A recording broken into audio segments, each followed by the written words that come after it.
Hello, everybody, and welcome to tonight's episode of Pathfinder Trouble Brewing. No, that was it. I think that's it. Thanks for tuning in. We'll see you next time. Hey, everybody. Right? All right, bye. For trouble steeping. Trouble speaking. Steeping. No, for me it's Steeping. trouble speaking. That's why I have caffeine. This is our rescheduled from last week one shot that is a tie-in to something else that is late, which is my Pathfinder Infinite book, a plethora of piquant personalities for Pathfinder, because I had to get the alliteration in there, which is a collection of NPCs that you're going to find around the world of Galarion. And I got sick last week, and that's why we didn't do this thing, and that also threw off my whole publishing thing. So I would expect that maybe this weekend, ideally. But thank you, gentlemen, for all tuning in or joining me tonight in order to do this one shot. Sorry, I see something is a little loud. Is it I am a little loud, or the music, or is it Kevin? Is Kevin too loud, even though he didn't get to join us tonight? All right.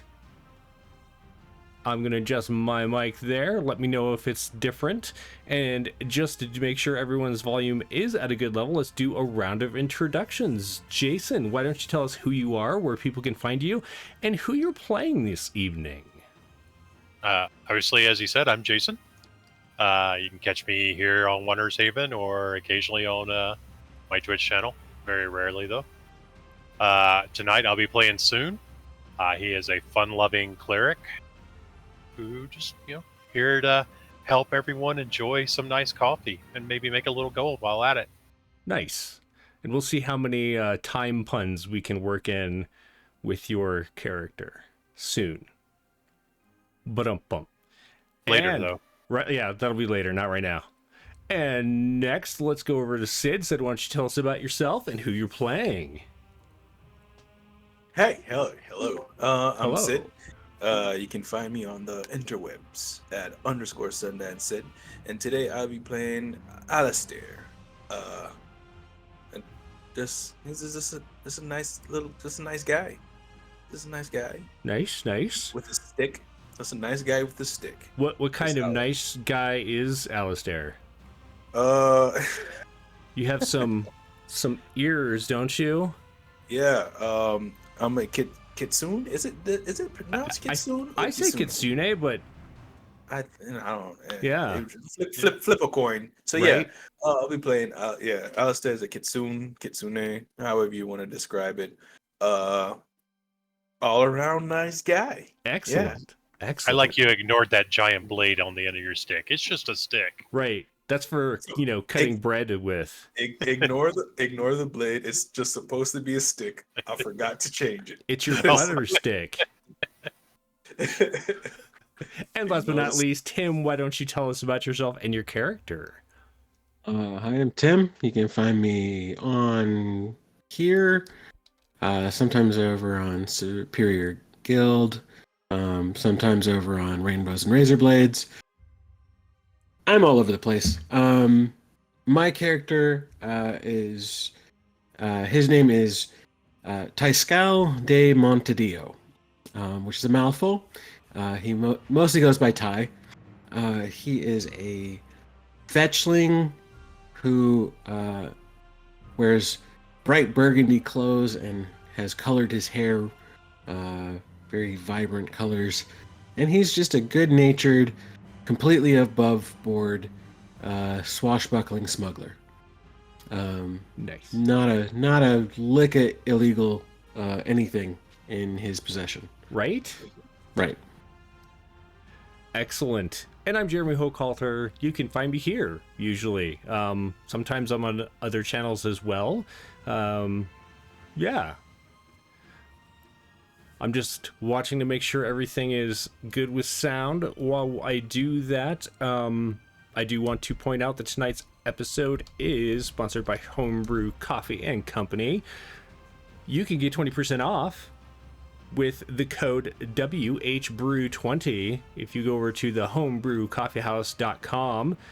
And more importantly, we have a giveaway for a free bag of coffee. It's a 4-ounce bag. I'm going to turn that on now before I forget. We're going to go create and start after I make sure I set everything correctly.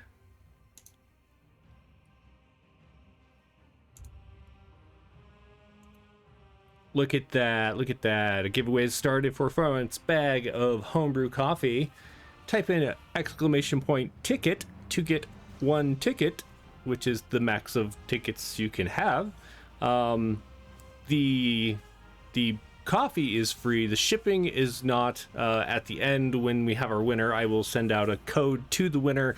And I highly recommend, since you're having this free coffee shipped to you, might as well throw in some more bags of coffee with that 20% discount. And then ship it to my address, which I will absolutely put out on the internet at the end of this. Okay, no, I will buy my own coffee, I suppose. All right, so let us dive into the... You asked us for our social security numbers and bank accounts earlier. You're not supposed to tell anyone. I was putting those on the dark web later. Mine already are. Well, right.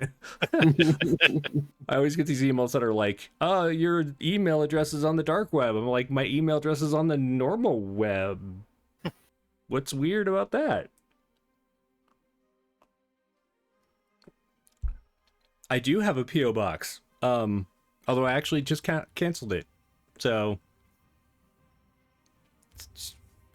Oh, okay. That's our second pupper treat redeemed. She is currently not up here.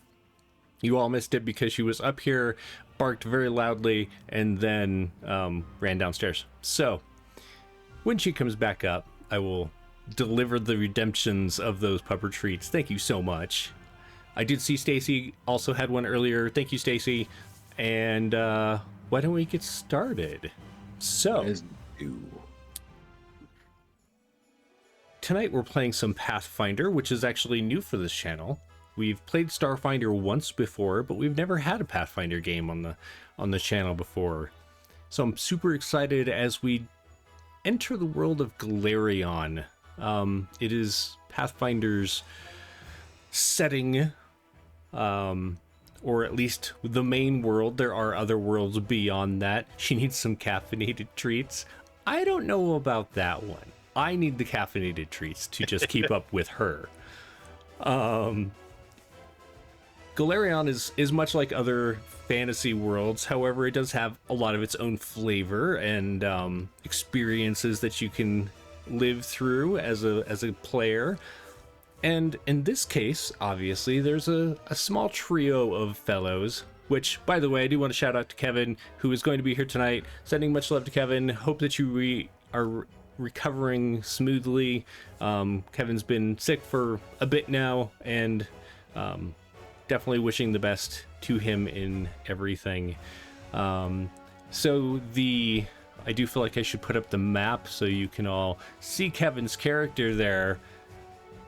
As this trio of fellows, Tyskal, Alistair, and Soon are walking through the city of Kathir. Now, Kathir is a bustling city, often known as the glorious Golden Kathir, the capital city of Kadira. It is a metropolis where trade goods are brought in from distant empires and traded throughout and exports are traded throughout the inner sea. But what's important for these three fellows is a certain little shop, one owned by a friend of each of theirs, or at least an acquaintance. You might have met this fellow, who goes by the name of Nigel, in the coffee shop that he owns, or you might have known him before. I believe it's Soon that actually comes from the same area of the world and has migrated across, doing what it was that Soon was doing, which you can tell me here in a sec. But you know that Nigel... I feel like Soon you and Nigel arrived around the same time. I'm not sure if you knew each other before that. We kind of met with the expat community. Okay. Sorry, I had to turn the music down on my end because I was just like, I can't even hear myself think.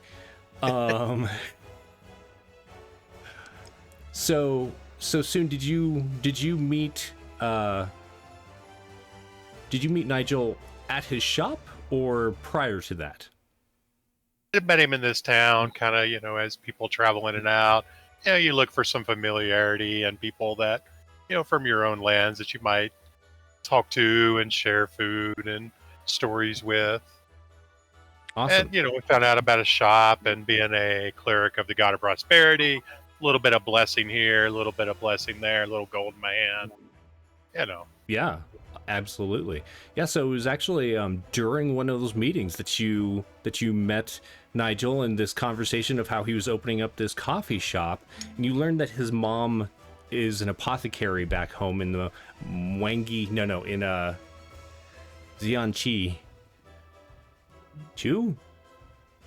There's so many names in this world that I always forget. I apologize. Xianchu, I think.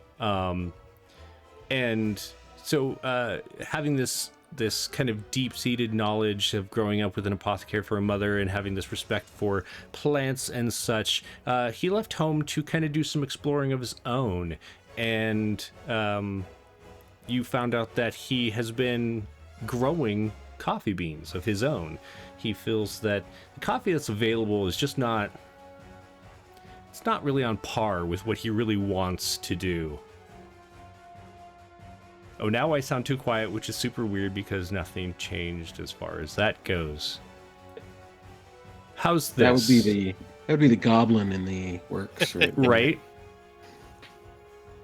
Darn it, goblin. We'll come back to the goblin. Let me know if this is better, Raven, or if it sounds too quiet still. And I derailed.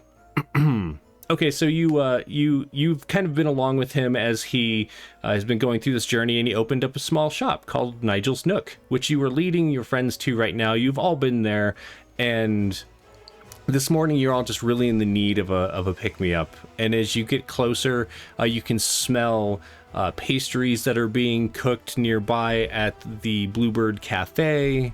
You're kind of in a quieter part of this bustling city, off of the main thoroughfare, down some roads and then some side streets. You take a couple of alleyways to it, and you come out into this small square. It's not even like a full-on like town square area, but there's enough area in between the shops that every so often you'll see like some shopping stalls set up, or there'll be like small celebrations. Sometimes people will come down here and have breakfast at some of the benches that are around. But as you near, you do see people munching on these pastries, and you do see people that are drinking from teacups and such. But outside Nigel's Nook, you don't see many people that have gathered. One person's looking at the menu that's written in chalk on a blackboard, and the door is open, but there doesn't appear to be the usual crowd. So, Soon, why don't you describe what your character looks like? Soon's a medium height human male, wearing kind of red robes with gold trim. He's got a necklace that those with religion will probably recognize as a holy symbol of his god. It's a necklace with a bunch of coins effectively running through the necklace on the front. Nice. Carrying a staff, doesn't seem to be like a strong man or anything like that, but does have a presence to him. But overall, pretty normal human. Okay. And Soon notices that there's this kind of lack of audience or clientele outside the shop, and maybe it crosses your mind that you should renew your blessing here in the near future. Behind you is a furry-eared fellow by the name of Alistair. Alistair, what do you look like? And can you tell me how you met Nigel?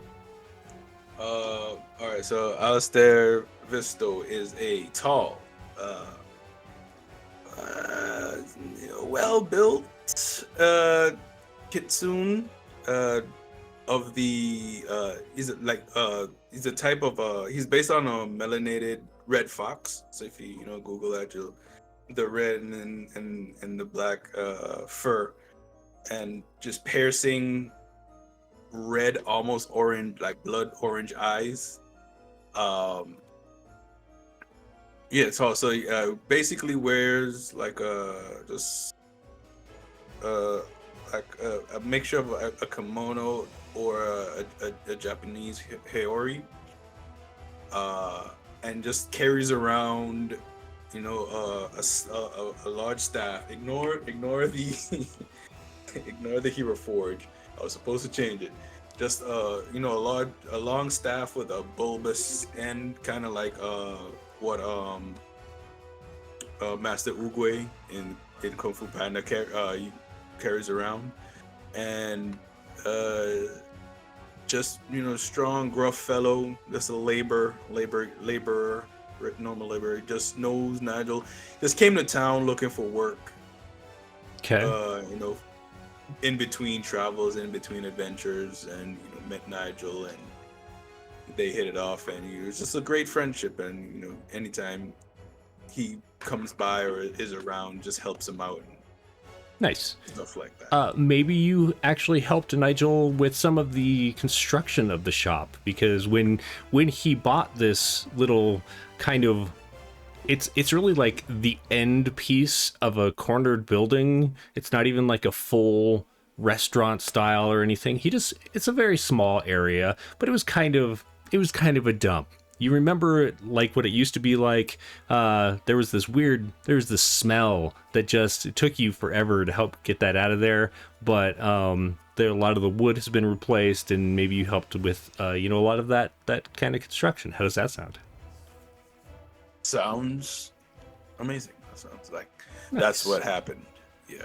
And I'm pretty sure that big blade on the end of that staff was actually something you put on there for spreading butter on your cinnamon rolls or something. I think that's just your really big butter knife. And walking next to Alistair is it Tyscal or Tiscal? Tyscal. Tyscal. All right, so Tyscal, can you describe yourself and tell me how you know Nigel? Yeah, Tyscal is as a fetchling, he's very grayish, almost mist-like skin. His eyes are very smoky colored. He's somewhat dashing in his posture. His hair is alight with all kinds of colors and craziness. He's wearing a kind of leather piece across his chest that's the same burgundy color as the rest of him. He's got a rapier on his hip and a pistol on the other, and he's just kind of walking as though he owns everything around. And his background was he was a sailor, so he was sailing a lot, and then he met Nigel in this city when Nigel was getting ready to wanted to start serving coffee that he was making, and it was a mutually beneficial agreement that Ty smuggled all kinds of soils and beans and whatever Nigel wanted. Nice. And enriched himself in the process. So he's kind of grateful of Nigel, and also feels kind of like he's the reason it's working.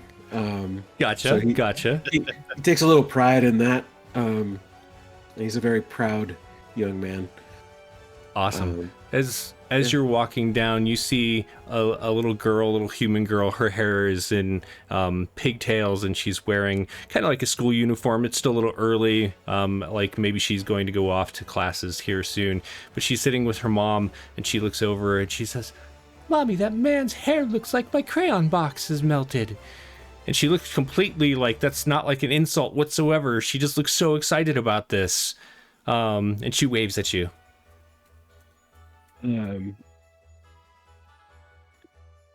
I will walk. He just kind of veers toward her and produces a little silver piece and shows it to her, and then makes it disappear and reaches out and takes it from behind her ear. She giggles in delight, and she reaches her hand up towards your hair. "Can I touch your hair?" Of course. And he does like the courtly bow to get his head down. Nice. So, and she rubs it, and she looks at her hand, and you may not necessarily notice this, but Alistair and soon you definitely notice, like, she looks at her hand to see if like maybe the color rubbed off onto her hand or something, and she giggles even though it's not there. "Good day, madam." And he just kind of turns his hips and walks away. Okay. Soon, what are you up to? Oh, I'm enjoying watching Thai School bring joy to the children. That was a nice deed you did there to bring a little bit of joy into this world. Oh. The people are never to be frightened. If they're frightened, they never buy. That is quite true, actually. Well, they do buy some stuff. I've heard of paper towels and things like that going very fast when they're scared. Yes, and paper is barely worth the weight, so... Yes, it's what you're putting on the paper that they want it for. As you're having this conversation, you kind of notice that fellow that's been looking at the chalkboard menu. He jumps in surprise as you all hear this screeching bird noise come from inside the shop, and then someone yelling, "Ah! Turn it down! Turn it down! You're gonna burn the place down! Hurry!" Oh no. Not again. Wonder if he's sold out and's having to brew more. Well, I would have heard something. I think. Do we recognize the voice, I'm assuming? It sounds like Nigel is yelling in there.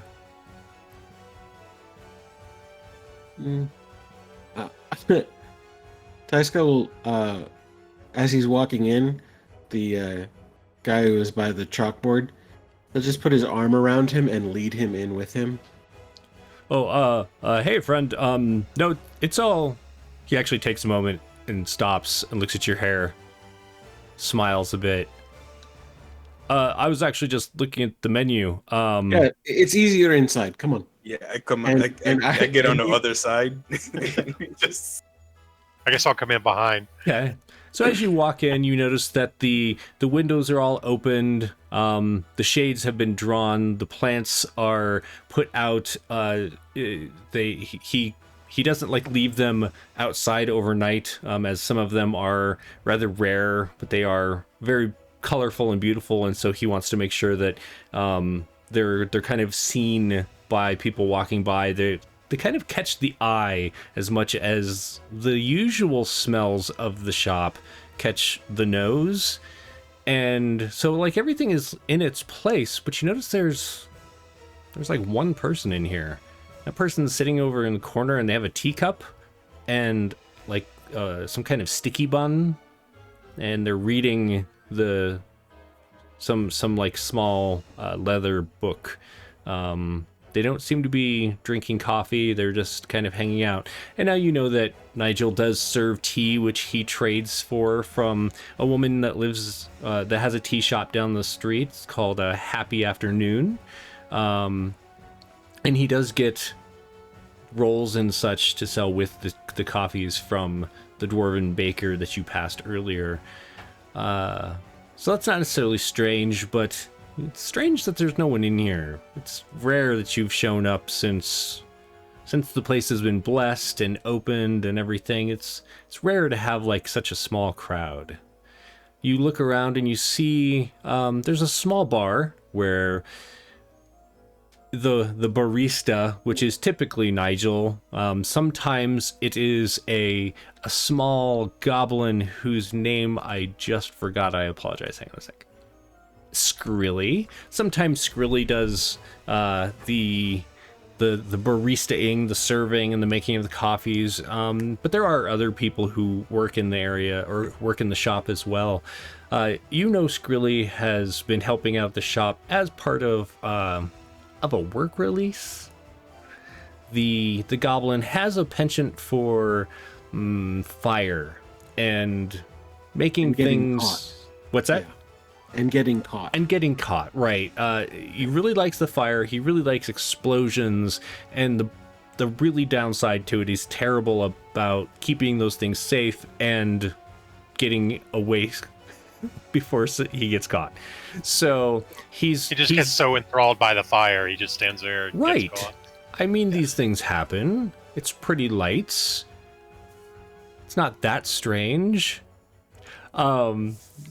But you know that he recently was arrested and is serving a pretty hefty sentence because it's not the first time he's done it, and he has quite the fees to pay off. And so Nigel, out of the goodness of his heart, has hired him in a sense. The money doesn't go to him, it goes to his restitution, and he's kind of doing a work release to help pay this off.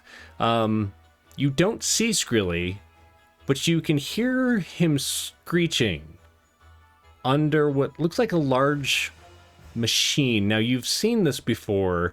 Sometimes it's working, sometimes it's not. You know, it's magically powered.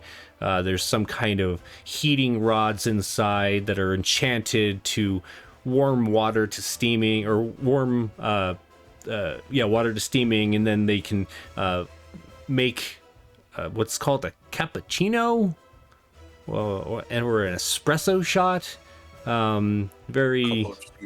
What's that? A cup of chino. A cup of chino. Yeah, excellent. So, you can make. You've seen Nigel make many different warmed drinks this way, and you also know that he has an opposite. He has some kind of cooling unit that is also, that one's pretty new too, and he's been trying a lot of iced drinks. He can somehow magically make ice even though it's very, very warm here, and those have been selling really well. And this morning with it's not quite sweltering yet, but you have a feeling it's going to be pretty warm later on, and there's just no one here at all to get warm or cold drinks. And Nigel's standing over this machine, kind of like banging on the side of it as steam hisses out from it. And you can see every so often like a jet of fire will shoot out. No, it's not supposed to do that. What do you do? I'm Nigel. going to sit the man down that I was holding. Absolutely. Sit him down. I hand him a cup of chino. Here, you like this? Are you gonna go get a cup of chino? I already had one. I just as Tasco sat him down, I placed the cup of chino right next to him. Not sure where I got it from or how I did it so quickly, but yeah, here. Is it warm or is it cooled off? It's warm. It's warm. Okay. Actually, no. So I give him an iced coffee instead. It is a little bit hot outside. You were standing outside for quite some time, so here, this will help cool you down. So the important question is, did this originally come from Nigel's Nook, or did you get it somewhere else? No, it came from Nigel's Nook. I magically already had it. Right. Okay. Ready. So he looks at it and he's like, well, it looks interesting. It's very nice color and Definitely just drink cool. it. It's all right. Just Okay. drink it. Yes. Yeah. All right. Son, can you fix that? I mean, I can go back here and take a look. It sounds like he's letting the goblin work on it. Thank you anyway. I'm asking you to, like. The man leaves. The look of disgust on his face. Well, can't No please accounting everyone. for taste, I guess.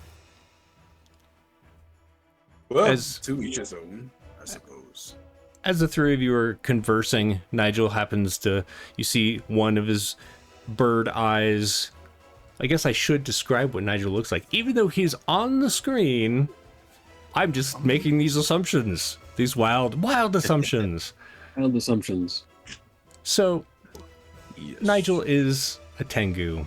Tengu are bird people of Galarion, kind of like Kenku from Faerun and other realms.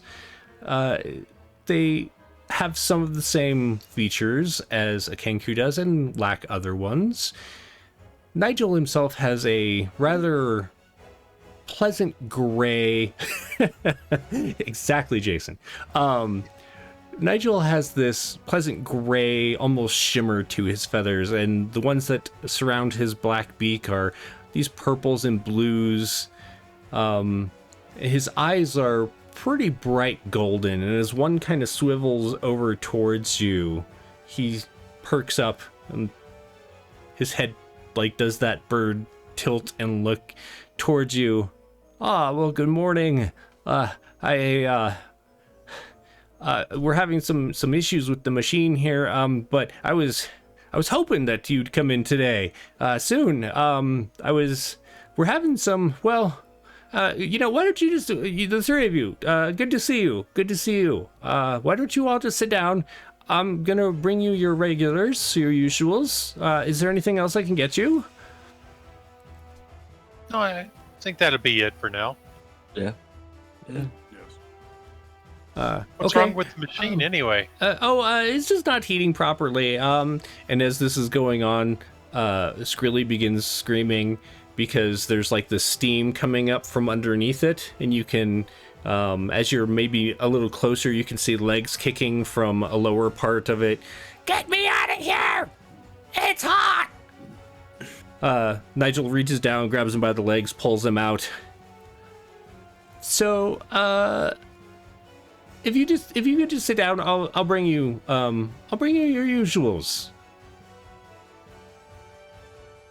Hey, Skrilly, did you try to turn it on and off again? Or off and on again? Yes, I tried to turn it off and on again. What do you think I am? Did you plug it out and then plug it back in? Yes. I also plugged it in and then plugged it back out. And then plugged it back in. Did you try doing the one thing you didn't think of? Yes. I've got my maintenance checklist on it, and I've done everything on the maintenance checklist. I think it is shoddy enchanting. I think that's what it is. I think we should go the old-fashioned route and just use alchemy. I think alchemy is a much better source. You can control the heat much better that way. You don't need to rely on these magic doodads to keep it all warm like that. So you're saying that I provide inadequate product? Did you make the heating rod? Make it? No, I stole it. I mean, Well, procured you it. should steal from a more professional source then. Are you waiting for me to incriminate myself? That's not going to happen. I mean, he I does don't- want to get off on his sentence. I don't know what an incriminate is, but you probably did it. Whatever that is. I'm gonna go out back and kick something. Just don't set it on fire. We need Well, the I'm- shop intact. I'm not even the one that was tried to set it on fire. Nigel's the one that was like turning everything up. And he just keeps babbling as he walks out the back. So soon, you do smell the roasting of the coffee, and you can hear as the water kettle is is starting to whistle, and you see Nigel come out, and he has one of those wangi presses that like you like compress the coffee beans with the water, and so he goes and he makes you each your particular blend that you like. Can I get you any pastries this morning? What's wrong with the machine? Oh, it's overheating. Judging from the reaction of both, it's Skrilly, right? Yeah, Skrilly. Both Skrilly and the gentleman that left, no accounting for taste. There seems to be something wrong. A bit more than just not heating. Well, here, just you all just sit down, and we can talk about that. Here, why don't you drink your coffees? And the pastries. Oh yeah. What can I get you? What kind of pastry would you like? What do you got today? Oh well, we have some orange cinnamon rolls, and we have some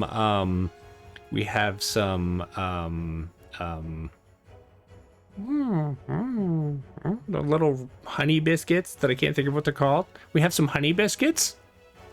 We have some scones that are lavender and blueberry. I don't know, that orange cinnamon roll sounded good to me. Oh, I think they are. What about you, divine. friends? None of that, thank you. I prefer spicier food. We're still looking to get some of the more savory things in stock. Don't worry about it. I'm not hungry in the morning. It's hard to fight on a full stomach. And we're not going to be fighting. That is true. Well, We're you here never to know. have fun. Alistair, Exactly. is there anything I could get you? You want a sticky bun? Nothing sticky or sweet for me, please. Well, I would like some granola, if you have it. Oh, we do. Yeah, it's such a thing that people just don't ask for all the time. They usually want the super sweet stuff. Do you want any fruit in yours? Yes. Awesome. Make it, the berry platter will be. He raises his hand and gestures as he walks into the preparation area. It's a little, very small kitchen that you helped to kind of lay out and make as useful as possible in the limited space that he has. So you're sitting there. There's the one fellow and kind of an elderly human, dark graying hair, wrinkles apparent. He's leaned over, has some spectacles on the bridge of his nose as he's reading this book, sipping some tea. His pastry is almost gone. What do the three of you do? Well, I first take up the coffee and just smell it for a bit before drinking it. I drink it completely in one gulp. So let's have Soon make I feel like it's just going to be a straight intelligence check, actually. Meanwhile, I need yeah, Alistair's going to do a con check.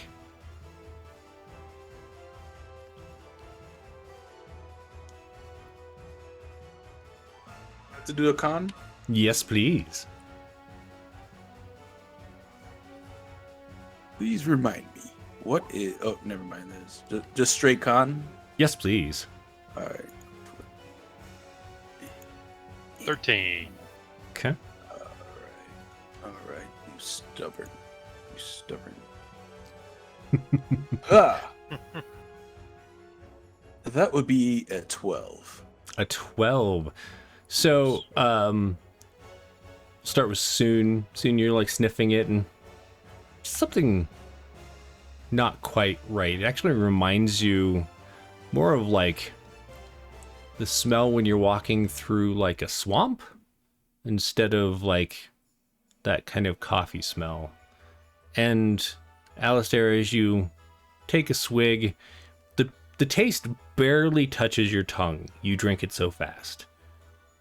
But it is so bad that there's no way to avoid how bad it tastes, and you kind of gurgle it back up and spit it back into the cup. Straight face, I do. Yeah, just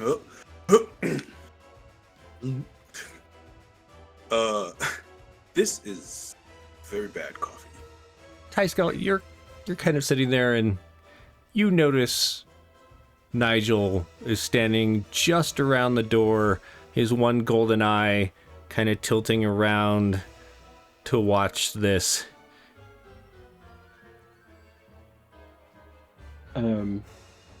Pascal's going to pick up his cup and hold it and try to not breathe in the fumes coming off of it, and do his very best magic trick of drinking without anything in the cup, as he's already emptied it and like dribbled it on the floor. Right. And then place it down. So It rough this time around, I think. what is your like, do you have like a sleight of hand? I'm trying to think of what it's called. I just closed the tab on it.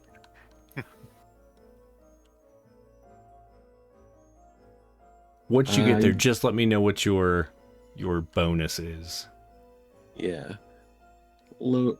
Yes, load. Yeah, I think that would be my deception. Okay. Oh no, it would be my thievery. Sure.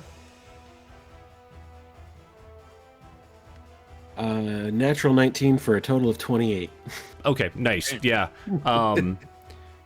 Later, when Skrilly is mopping things up, he won't even find where you spilled it. You so like artfully spilled it like into the cracks on the floor. Yeah. Nigel's eye definitely like swivels, and you can tell he's watching you now that the other two have tried theirs. Bit do you- rough. Bit Yeah, rough. Soon's gonna set his cup down, like, kind of. Nigel, can you come here a second? Ah, I knew it. I figured if anyone was going to notice the taste difference, it would be you, because you're always here and you know what it tastes like. But I was hoping that this new batch would be fine. You have the freshest batch in from my fields, and they just got roasted last night. I don't know what to do. What's wrong with your fields? He comes over and he has this like yellow, this kind of mustard yellow beanie, and he pulls it off and he sits down and he's just kind of like squeezing it like nervously. And you notice this is how Nigel acts when he gets like thoughtful but is like stressing out. It's his anxiety reaction.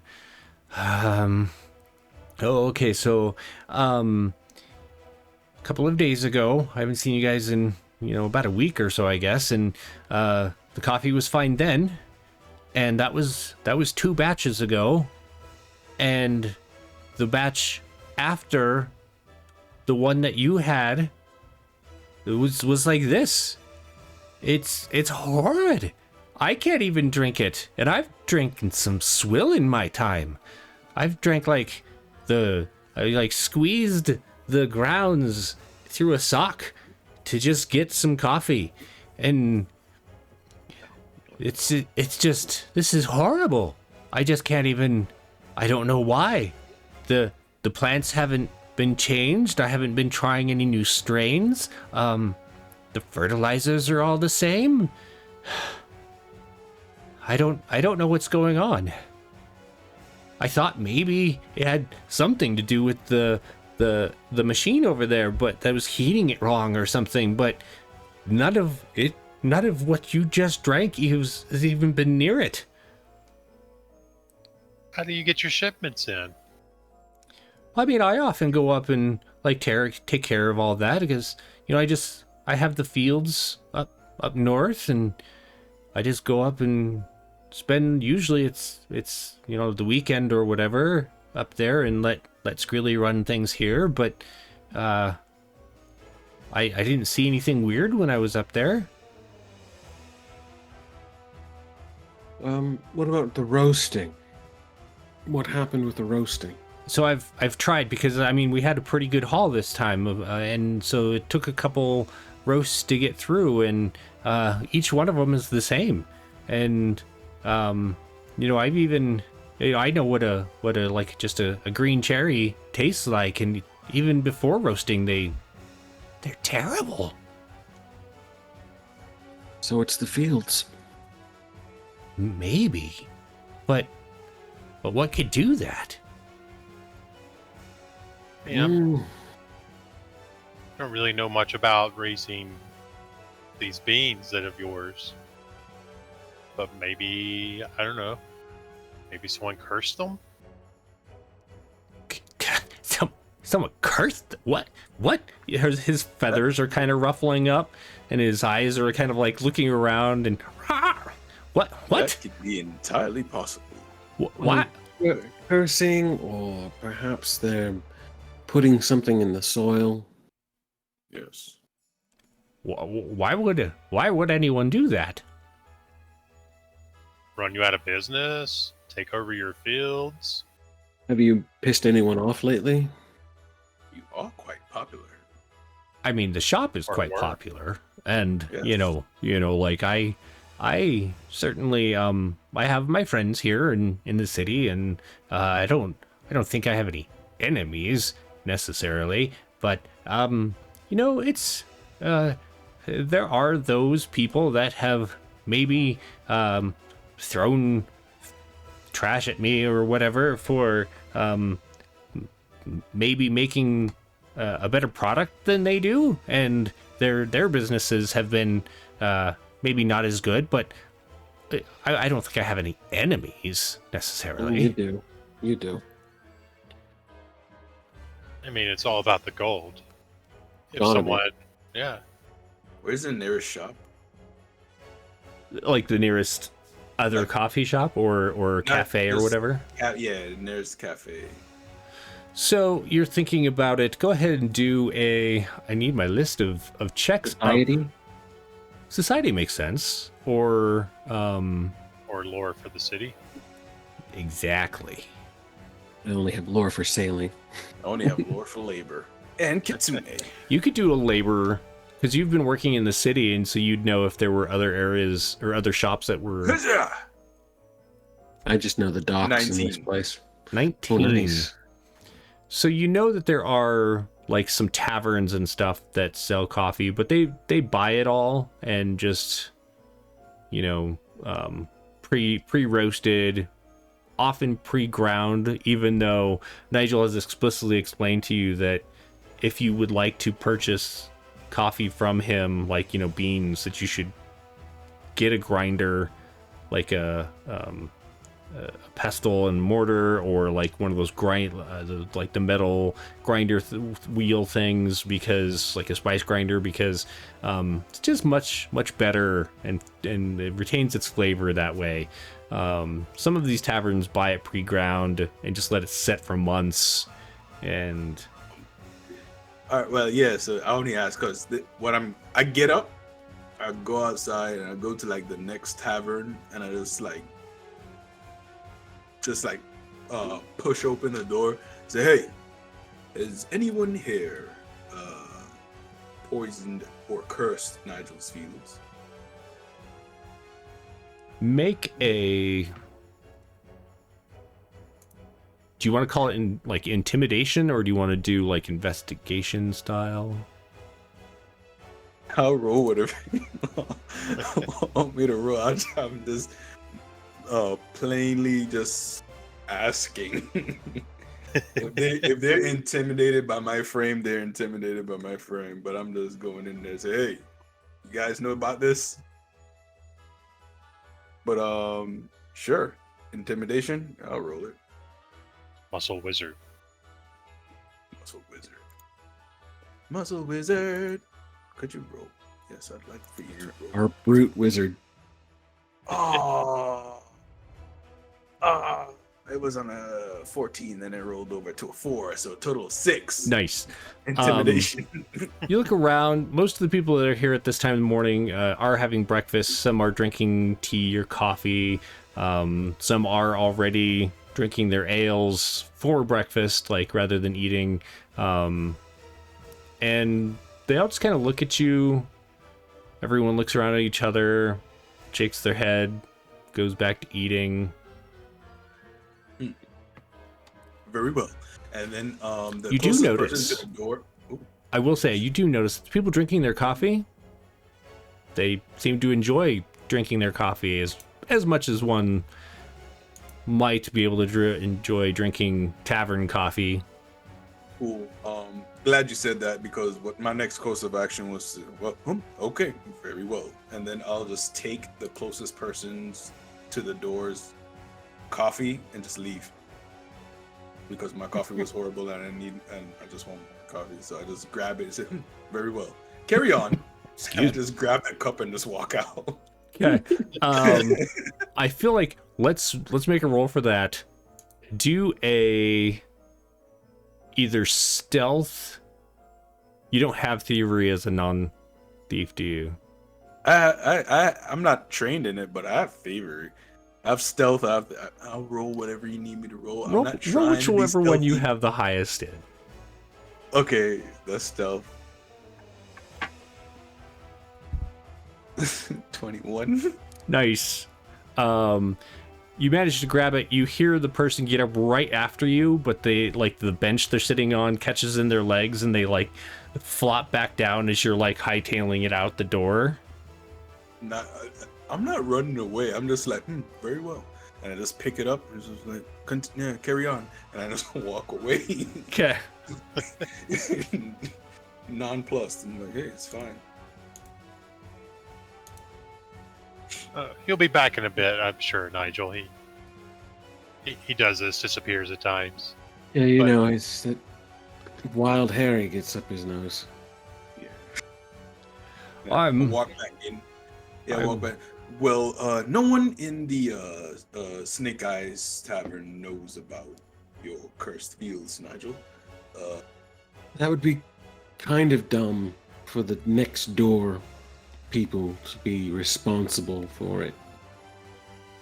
You place a lot of faith in, certain people of this town.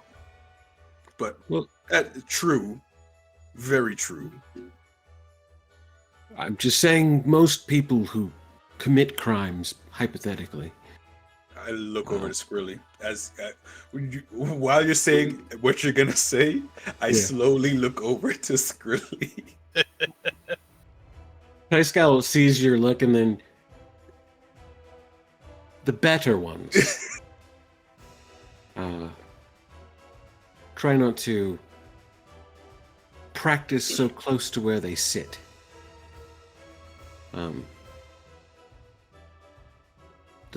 The better ones, anyway. Well, you have a point. Well, Nigel, I'm not sure what happened to your fields, but I guess the next best course of action is to take a look. I agree. He asks questioningly. Are you able to get another source of beans in the meantime?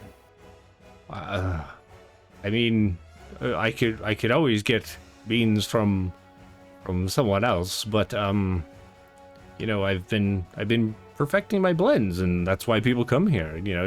But yes, I mean, it's definitely better than this latrine water. He'll get up. What's I that? might have a few beans in storage. The usual place. I'm not sure if there's any left, but Oh, you're welcome to it. are you sure? I don't want to dig into your personal stash. No, it's fine. It's to avoid serving anyone what you just served us. I would consider it a pleasure. Public service. I am sorry about that. I probably should have warned you. I don't want to put an idea into your head before you had it. And now I feel Yeah. bad. Here, let me get you some tea to wash that out of your mouth. That's all right. I also I also wanted to be known when I came back with the cup of coffee, I sat down and started sipping it and slowly slid the other cup of latrine water off the table. Skrilly's like, I saw that. You're cleaning it up. No, I will not. Yeah, no tea, thank you. I'll survive. Hopefully.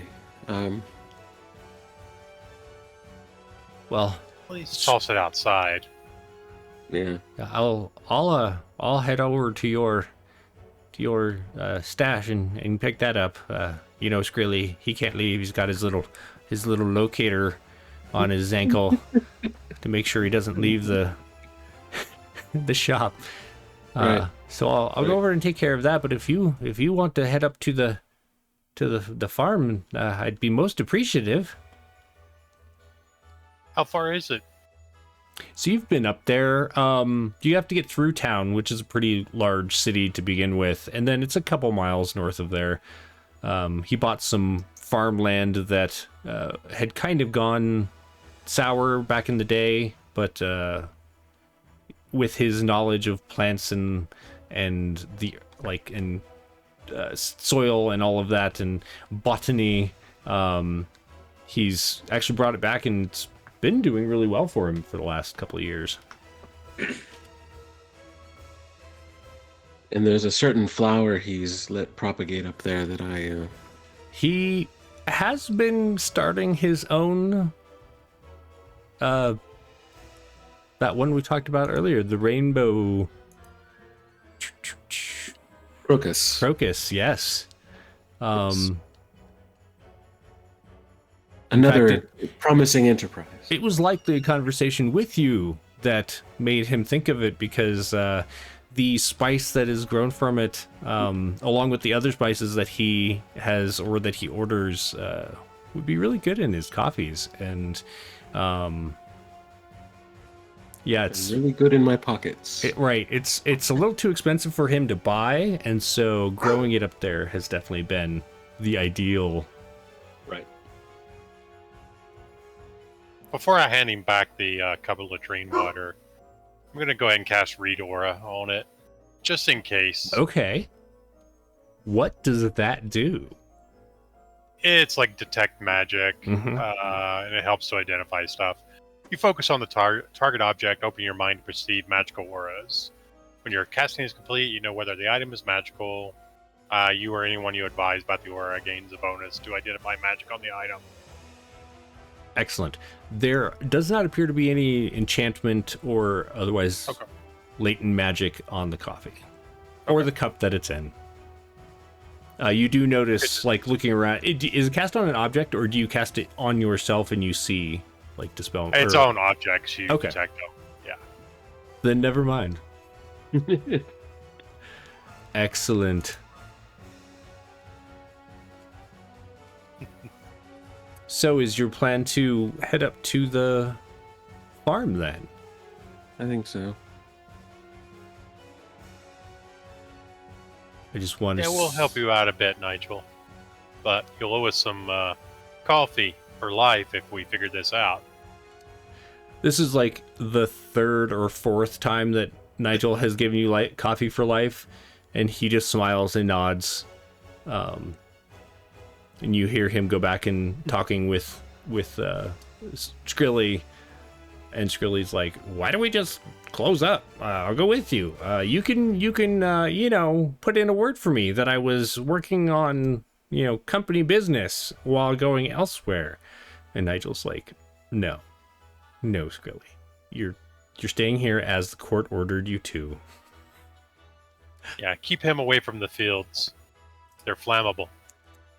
Right.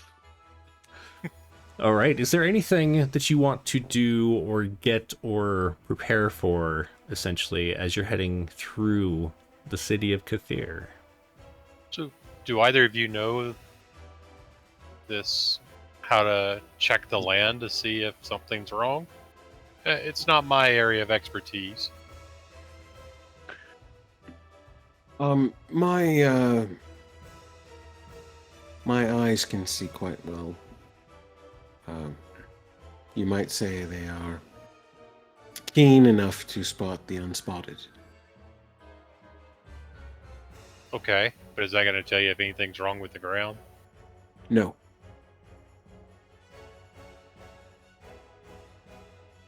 I guess what I'm getting at is I don't know what we're looking for in the fields. I have no idea. It isn't enough to disturb the appearance of the beans, so it can't be something thrashing around and destroying it. It could be magical in nature, but it wears off. I'm not sure how it works. No, yeah, me either. I have heard of a type of bean far to the east. I have not been able to find it to get my hands on it, but apparently it passes through some sort of cat, and the bean on the other side of this cat roasts very well. Very odd sounding. Yes, but you know the thing with the weirder it sounds, the more that idiots will pay for it. So it's something I'm on the lookout for anyway. Well, maybe we should ask around. Like, maybe we can find some farmers that could give us some advice on what to look for. That's not a bad idea. We could ask the apothecary. You know, Good idea. perhaps it's plants that are invading or something. So, I mean, maybe he didn't learn much from his mother, but his mother was an apothecary. Right. So you'd think he would have came up with that. Maybe? I don't know. No idea. Like I said, I'm not familiar with this type of work, so Neither am I. So, see, I think what's best is if we go up there, we sniff around, and if anything seems off, then we come back and report that something's off. very well. And maybe it'll be over then, or something. I don't know. I actually don't. I've never actually seen these plants work. I just get them. Yes, I just have this finished product. Yeah, I mean, I provide the before the cup, but between that part and then the cup, I don't know. the only that. plants that I am familiar with are the trees we use for the lumber. Other than that, I was gonna say, I've seen trees grow, I'm at a bit of a loss. flowers. Beyond that, I don't even know where They're beautiful. carrots come from. Do they grow out of the ground?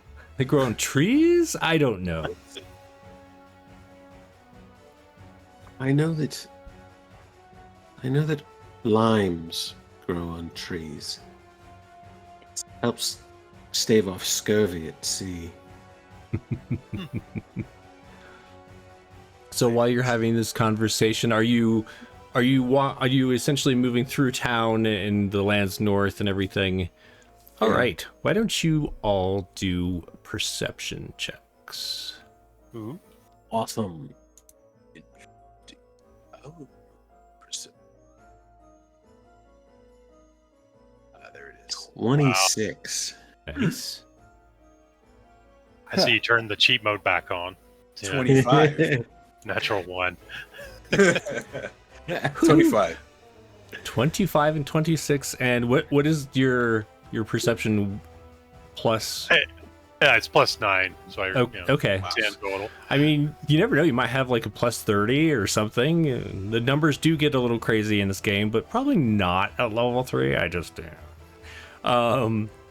All right. So Alistair and Tyskel, you're talking as you're walking around, and Especially High School, because you're always kind of keeping an eye out. Make sure there isn't someone hiding behind that tree right there. Or maybe under that bush over there. And while you don't see anyone hiding, ready to jump you or maybe do other nefarious things, you do notice that most of the fields that you pass are growing something. And you pass one that looks like it has been tilled, like the earth has been reworked. And soon you'll know what this means when they point it out, or if they point it out. Right. Otherwise, I would need you to make a nature check if you want to know what that means. That they're not growing anything. So I got a 14. Okay. And Alistair, do you have interest in knowing what it means? Sure. Go ahead and Knowledge make a is nature power. check. That was a Wow. +0. Wow. Stopped on the 18 and rolled over to a 2 for a 3. Amazing. Tell me So- what you know. Right? So Tysko, you definitely remember hearing something about periodic times where a field won't have something grown in it, but you can't really remember why. And Something like- Alistair, Following fields? I don't know. yeah, Alistair, you're pretty sure it has something to do with maybe there was like a curse on that field, and they are currently, hallowing it or something. Maybe there's some kind of magical effect that killed off all the plants. I see. Soon, it seems that we will have to till the fields, dig up all the beans and bless it to get rid of this curse, as they have already done before us. No, there's nothing been planted there. So, Yes, because of the curse, of course. well, They yeah. have to bless the fields. No, I don't believe so. I think it's just they're not planting today or right Because they have to bless it to get rid of the curse. But where's the disconnect? Where now. are we not? There's no curse if there's nothing there. So Like, there's no curse. There's nothing there because of the curse. There's no curse because there's nothing there because Okay, they needed to bless it. cyclical No, knowledge. you're talking in circles, my friend. Time is a circle. Life is a circle, sir. You Everything know what else is a comes circle? back around. A coin. So we should keep going and maybe find some. So soon as they're having this conversation, and now it's been pointed out, you know that like when a field goes, I feel like the word is fallow. Yeah. They need to like stop planting in it and like essentially fix the soil, which is what Nigel had to do with the field that he bought. Essentially, that farmer had just like grown things in it until the nutrients in the soil were so gone, there was nothing else to be done, and so Nigel had to do like a lot of rebuilding of that base. A lot of remember he smelled like crap a lot, and there was this like one bird crap that apparently was like really useful in like replenishing what the soil was like. Was it Kinku? No, it was Carthouge, I think. And so that that field over there has probably been over farmed. But as you're walking and having this discussion, Tyskel, you notice that there is something weird about it. Even though you're pretty sure that's what's going on. It looks like they've been digging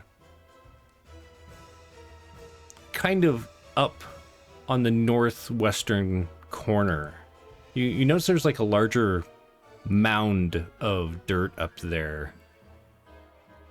And having been to Nigel's before, That's not far from his own farm.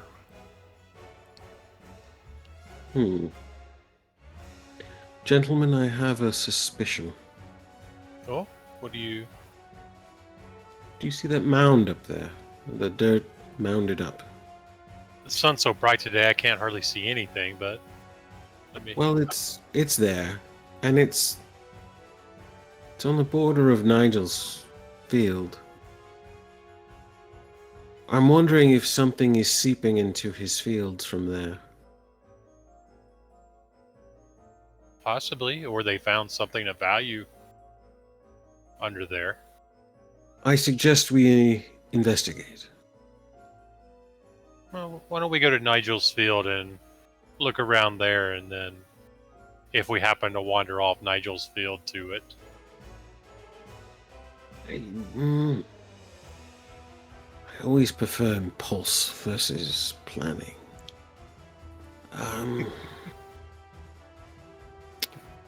I know I'm outnumbered between you and Alistair in that regards. Right, but you do speak sense, whereas Alistair seems to have lost all portion of.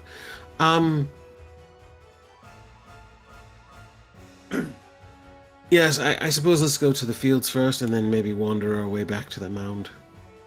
Yeah, it's near one of the corners. Fair enough.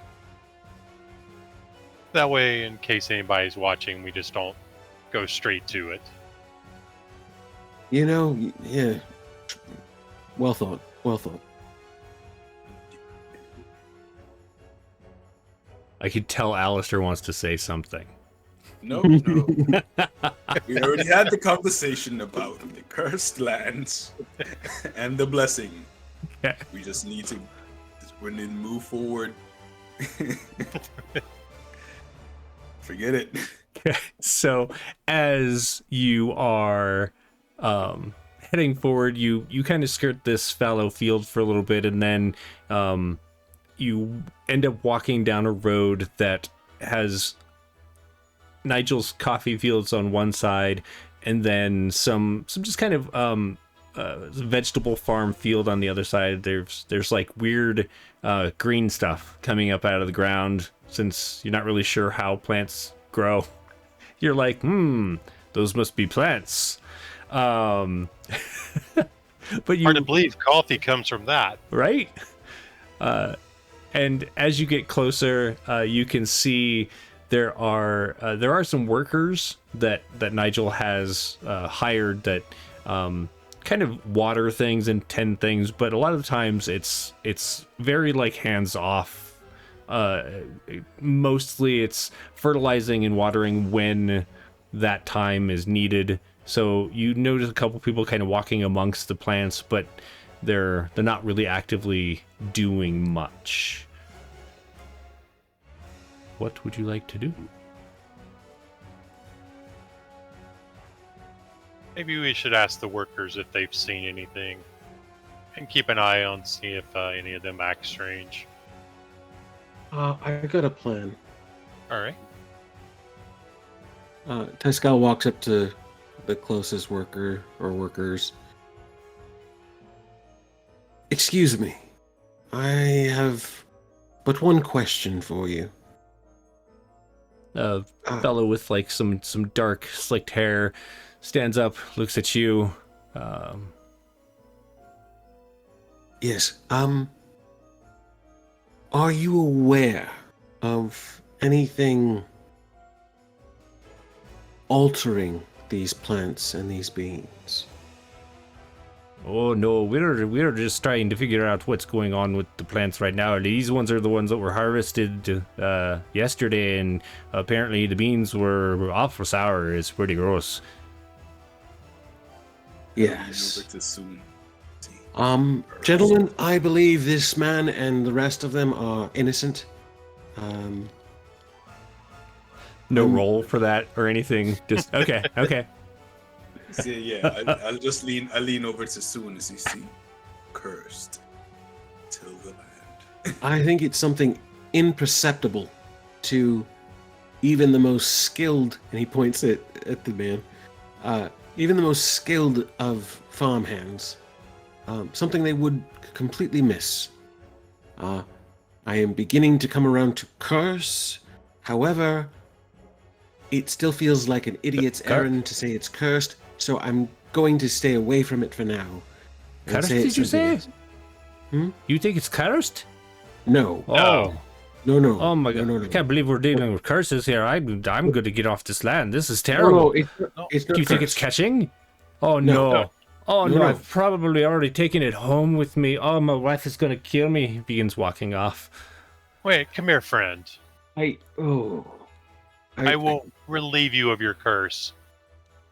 I'll use prestidigitation, and the wind will whirl around his hair. Whoa! His hair will stand straight up. That's a better plan than me tackling him. Yes. Making some new fertilizer for the garden. Yeah. You should be fine now, friend. Or are you sure? Do you think you could come to my house and maybe you could do that blessing that you just did on my house? Oh, later, yes. We need to take a look around here first to make sure things are straight. Oh, And also- of course. I don't think I've met you before, but I've seen you walking with Sir Nigel, and he's always said that if you're out this way to make sure you're welcome. So you feel free to walk amongst the plants. These ones here were harvested, but the next batch they're over there. The beans, the cherries, they should be picked in a couple of days. Have you seen anything weird around the farm lately? Right. Oh, go ahead, No? Tysko. Sorry. No, that was it. That was the question. No, I haven't seen anything weird. Nothing. Nothing. No, nothing like weird to see. No rabbits. weird. I mean, there's the rabbits and there's the bugs and every so often you have like the coyotes that come in and but we're pretty good about taking care of like the natural pests and such. But curses, that's something else. Are you sure that your blessing there is done everything that I needed to? Like I'm not going to like. Oh, He's a priest. yes. You're fine, friend. No, okay. I'm gonna go ahead and go get the others to come over here, and you can do your priestly magic upon them so that they can have the curse removed on them too. That's a fine idea. Do you know who owns that farm, though, before you go? Sorry. Oh, Point towards the mound. I think that's a Mulder's land. I think that's I'm pretty sure that's a Mulder's family land. They've been here forever. How long has that mound been there? A mound. Like squinches his Yeah. eyes. Oh, it's so bright out here today. It's hard to see. Oh, well, yeah, you're right. There is a mound of dirt over there. I wonder what they're digging.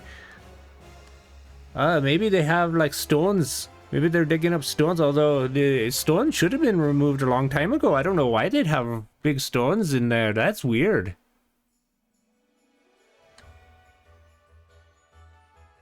Right, you go get the elders then.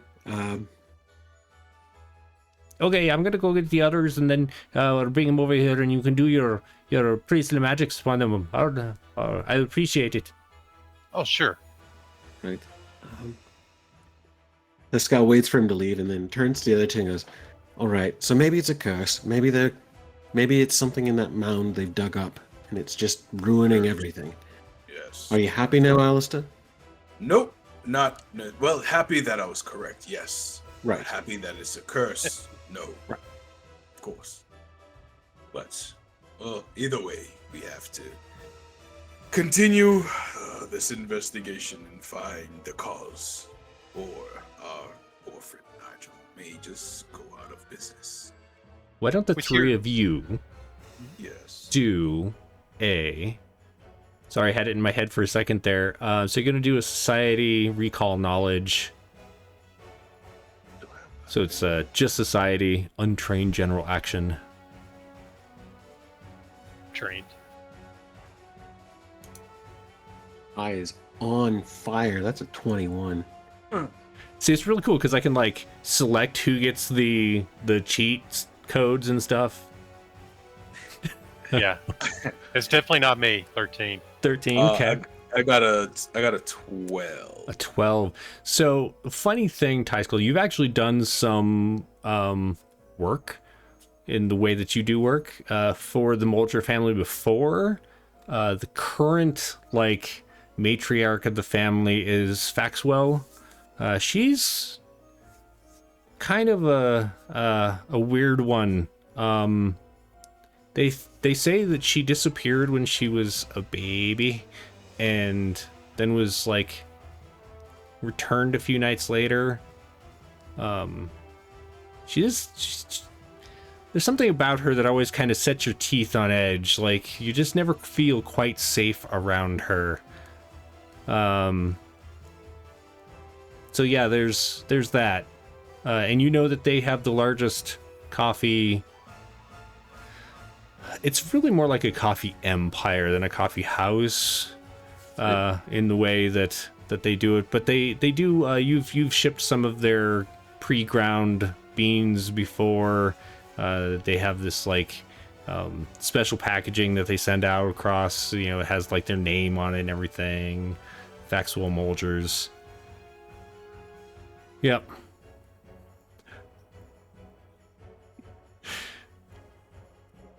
And they do have like a really large tavern called Faxwell House. That's in one of the like busier areas of town. Just information in case you wanted it. It's like their slogan is like good in every drop or something like that. Right. There's nothing like waking up with good in every drop or something like that. Yeah. Whoa, that was a... Did you just get like flashed like... I had a bright idea. Oh! I thought the aliens were coming for me. Right? Not yet. They have to get through the multitude. Quick, look out that window. That's on. Traps. Look out the window. Make sure there's no faces. Hey. I'm on the second floor. Faces are outside the window. We have a problem. That's what I'm saying. We have a problem. All right, what is your right idea? Oh no, that was just You just had it. You're not going to share it with class. Fine. Let's see how it is. He was just continuing the puns. Right. All right. So, what would you all like to do? Well, we'll wait for Soon to wave his fingers in the wind on the elders. Okay.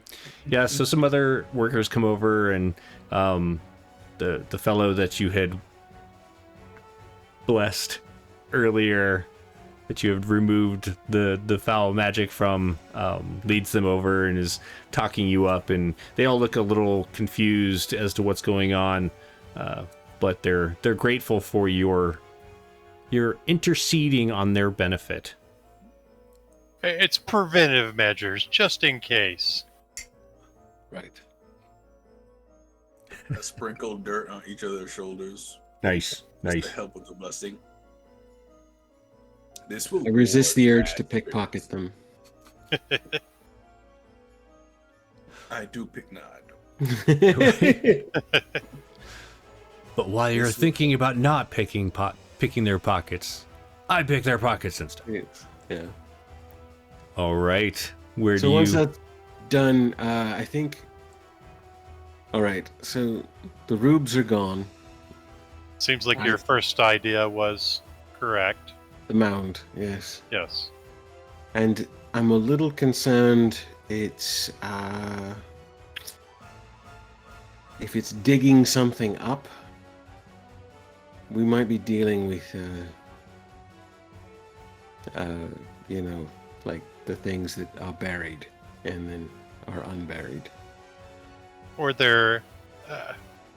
it seems, just based on what we know so far, that they may be trying to run him out of business for his fields, would be my guess. So maybe there's like a stream or something running under the fields that they're poisoning, and that's how they're getting access. Soon you could be a farmer.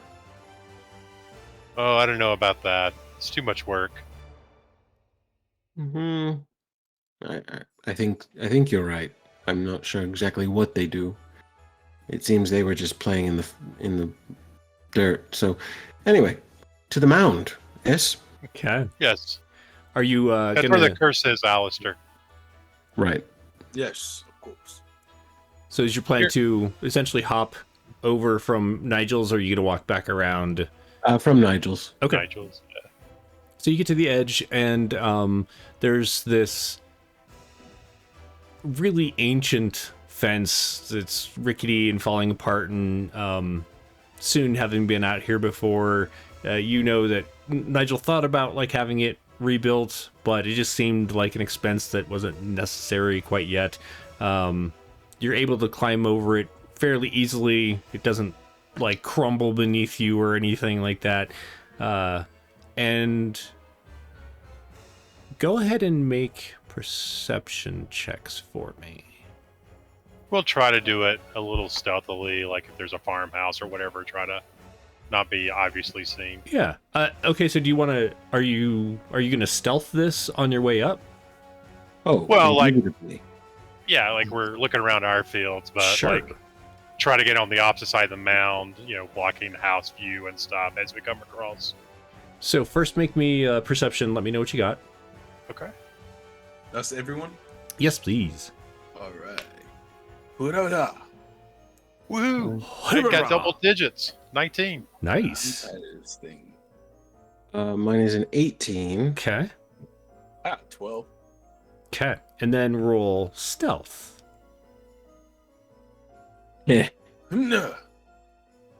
Come on. Natural 20 for a 29. Nice. I got a I'm back. 17. Yeah, back to single digits. 8. 17. Okay. As the three of you are moving through the field, because it was recently turned, it is a little off, like little awkward footing and such, and soon every so often you kind of like trip the hem of your cloak or your like that kind of flare out. Is that like an one piece over robe that you're wearing, or Yes. is that like okay? So yeah, the hem of your robe ever so often catches and you kind of trip and stumble. God, Tyskel, you might have seen something move over there, but it's gone. You're not 100% sure. Over there by that mound. Mm. It was definitely there.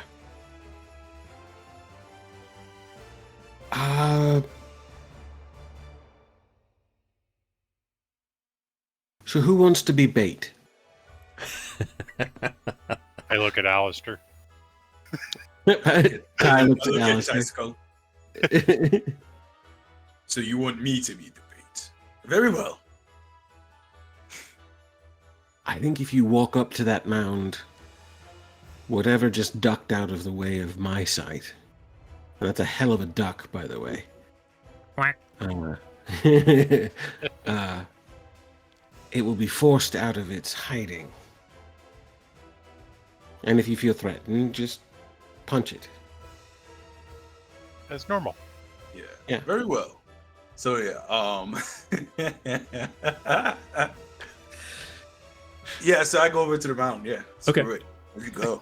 So you head over to the mound. Tyskel and Soon, are you like preparing anything, or are you just watching? The rapier is drawn. Okay. Yes. Yeah, I'm keeping an eye on him, and if something happens, I will do something to assist. Okay. So Stay at Oh. like 90 feet or so. gotcha. So Alistair, as you're getting closer, you do end up trudging up not a super steep hill, but it seems like a good amount of dirt has been moved. And you get to the top, and there's a bit of a drop down. And then there's kind of a rim around what looks like an unnatural hole. Like it's obviously been dug out.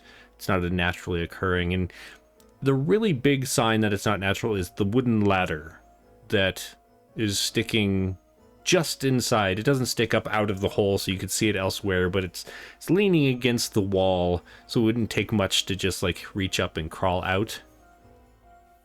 And within is dark. With your low light vision that you have, you can see pretty far into there. Looks like the hole itself is about 20 feet deep, and looks like there's a bit of a tunnel that goes off. You can't see much beyond that, but Are there any torches unlit? you don't see any torches. You do see some crates and barrels. Well, there is a ladder leading down to what seems like a dugout pit and tunnel. And then I hop down. I go down. Okay. Follow me, and I go down.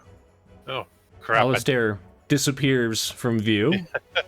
Well, it seems he's gone curse hunting. I suppose we should follow him? Yeah, I guess we better catch him. Yeah. And then, so there's no light sources of any kind. You don't see any. There's no torches. You don't see any lanterns. You don't smell like the burning that you would if there was a person using like a lantern, that kind of like kerosene or they don't really use kerosene there. That animal fat oil or whatever it is that they're using. You don't see anything like that, no.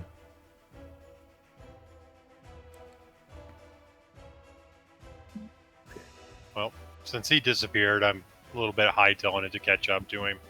Same. Okay. I think I'm a little faster than you. Probably. It's the robe. Yeah. Just keeps catching. I'm like pulling it up and hiking it up over my knees. Right. Running. Doing the nun run. Yes. Nice. So you get to the top and you see just as... are you staying at the bottom or are you going to continue on, Alistair? I'd go in a little bit, a couple feet. Okay. As you do, you can see the filtering sunlight, or it doesn't really have a good angle to continue on, but you can see about 30 feet down the tunnel. It's very rough. It looks like it looks more like a burrowed out tunnel, like if you were walking along and saw a groundhog or something, than any kind of man-made structure. Okay. So I think it's up to 40. Yeah, it is 40. Every 40 feet. So I'm gonna cast it, even though I can't see it. I'm gonna cast Illuminate. Okay. And what that does is I light all non-magical light sources in the area, so up to 40 feet. But that's just just in case I couldn't see anything further in. Yeah. But That is I'll pretty do slick, that. by the way. Yeah, that's I'll cool. Do that about Right. every 40 feet, just to see if I catch any light.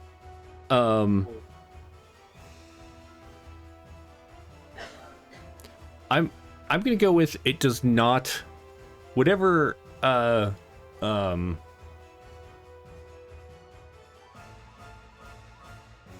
guess I should have asked.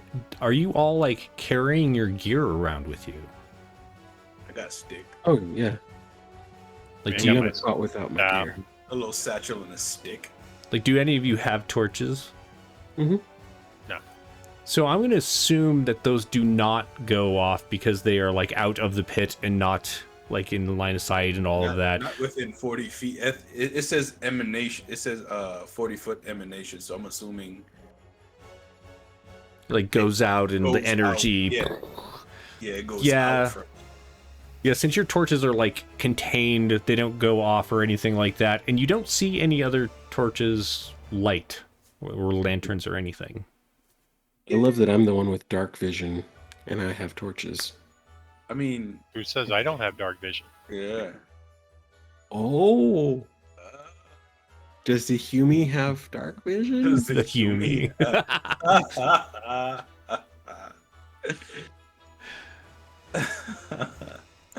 All right. Soon and Tyskull, are you following Alistair Yeah. down I'm the gonna hall? do the whole slide down the ladder. Okay. The You go to do that, and I will just say it seems a little rickety. In fact, you're not even sure this ladder, there might be splinters involved. I've got gloves on. Okay. You easily make it to the bottom. It's a little shaky on your way down. This is not a well cared for ladder. Maybe at one time it was nice, but certainly not now. And soon do you follow? Well, yes, but very carefully. I'm not going to slide down because I know my robe will get caught and tear and all that. It just, got to keep up presentation. So, Tyskull, do you look up when you get to the bottom? Look up? Yeah. Okay. No, there's a man with a robe following me. Exactly my point. Exactly my point. No. Okay. As the three of you gather at the bottom of this ladder, Alistair just slightly a little further into this roughly dug out tunnel, we're going to go to break.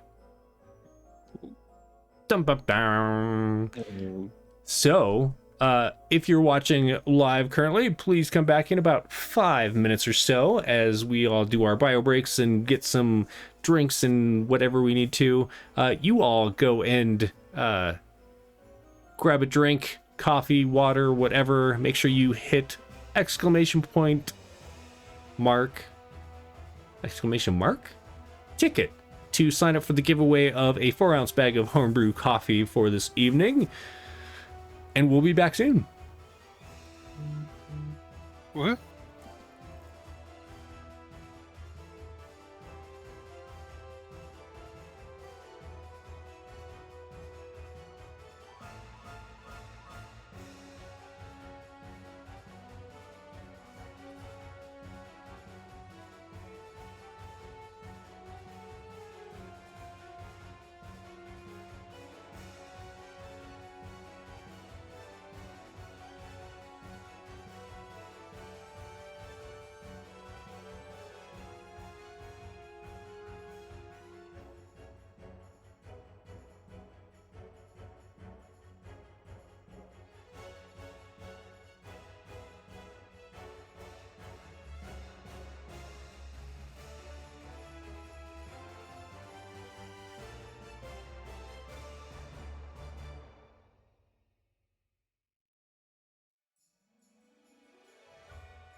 Hello, everybody, and welcome back to Trouble Brewing, our Pathfinder one-shot for the evening.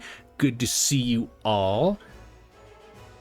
We have a group of 3 adventurers, friends of a coffee shop owner, that have headed out to his farmland to figure out if there's something wrong with his plants, something that he could, as a botanist and son of an apothecary, wasn't able to find himself, and there seems to be some mysterious hole in the ground in a neighboring property. Heading down the rickety ladder into it, where Tyskel thought he saw something moving. You have found yourselves in a fairly small pit, about 20 feet or so, with a rough tunnel stretching off into the darkness with no sign of light.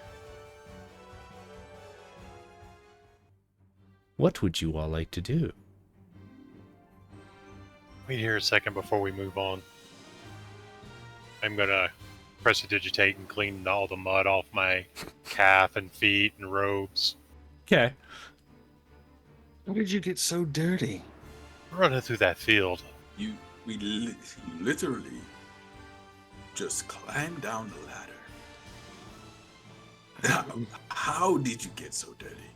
You look at the ladder and there's just these huge clumps of mud where Soon had stepped and like scraped off of his shoes.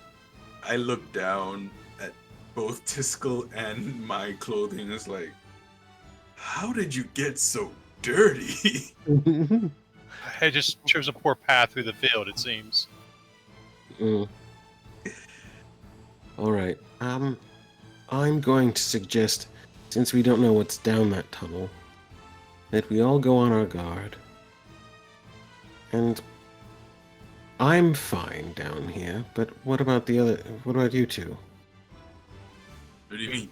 I don't mind going underground if that's what you mean. You can see just fine? Oh, yes. Perfect. And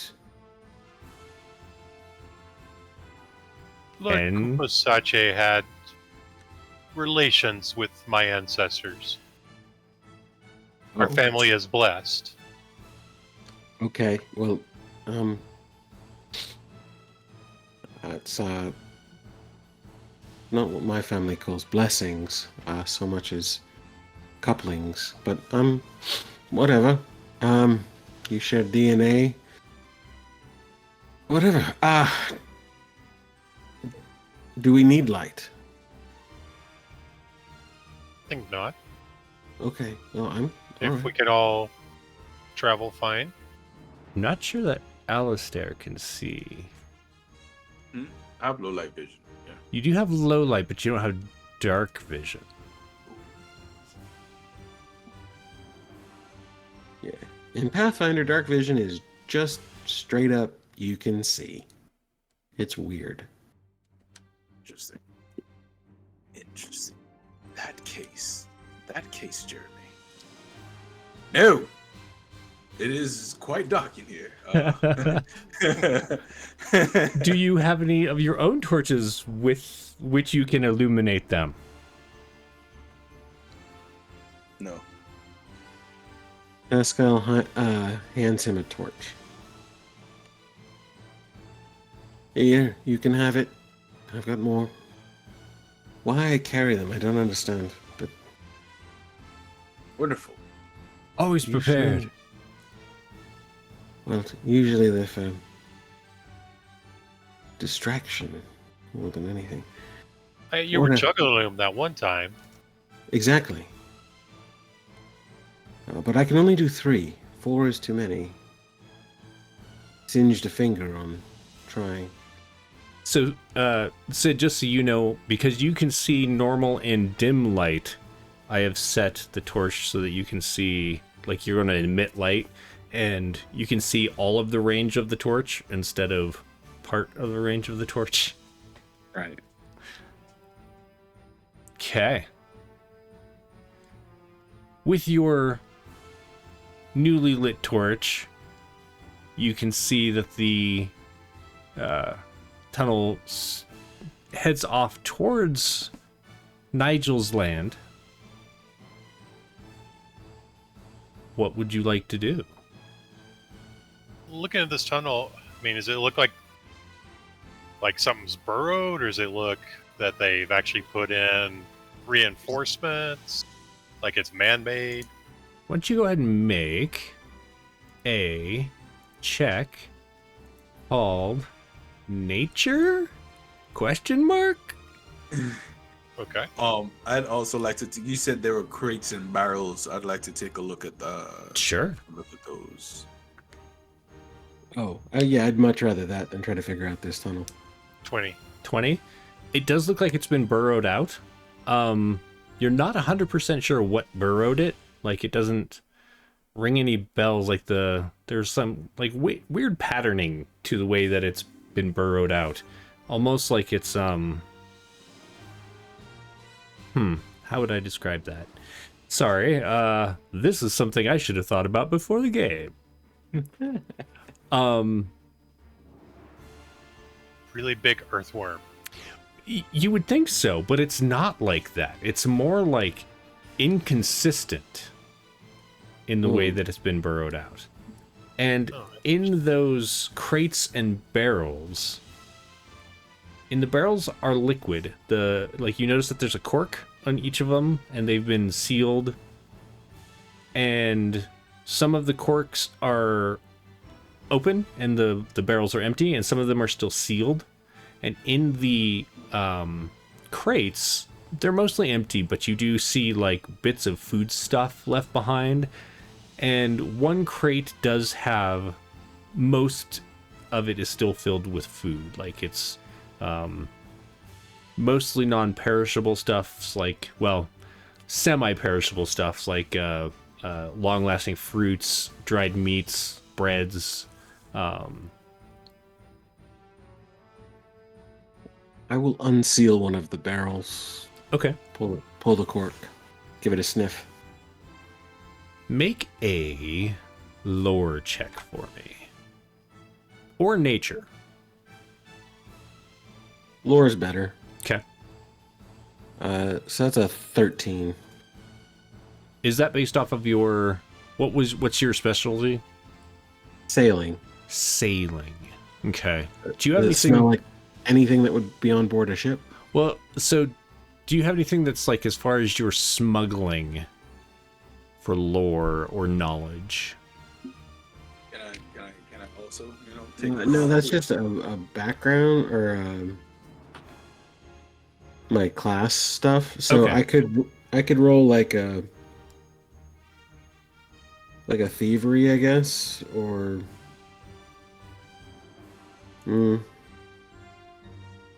You're not really sure what this is. It has it's almost odorless, okay. but there is it's almost like a twinge in your nose as opposed to a scent.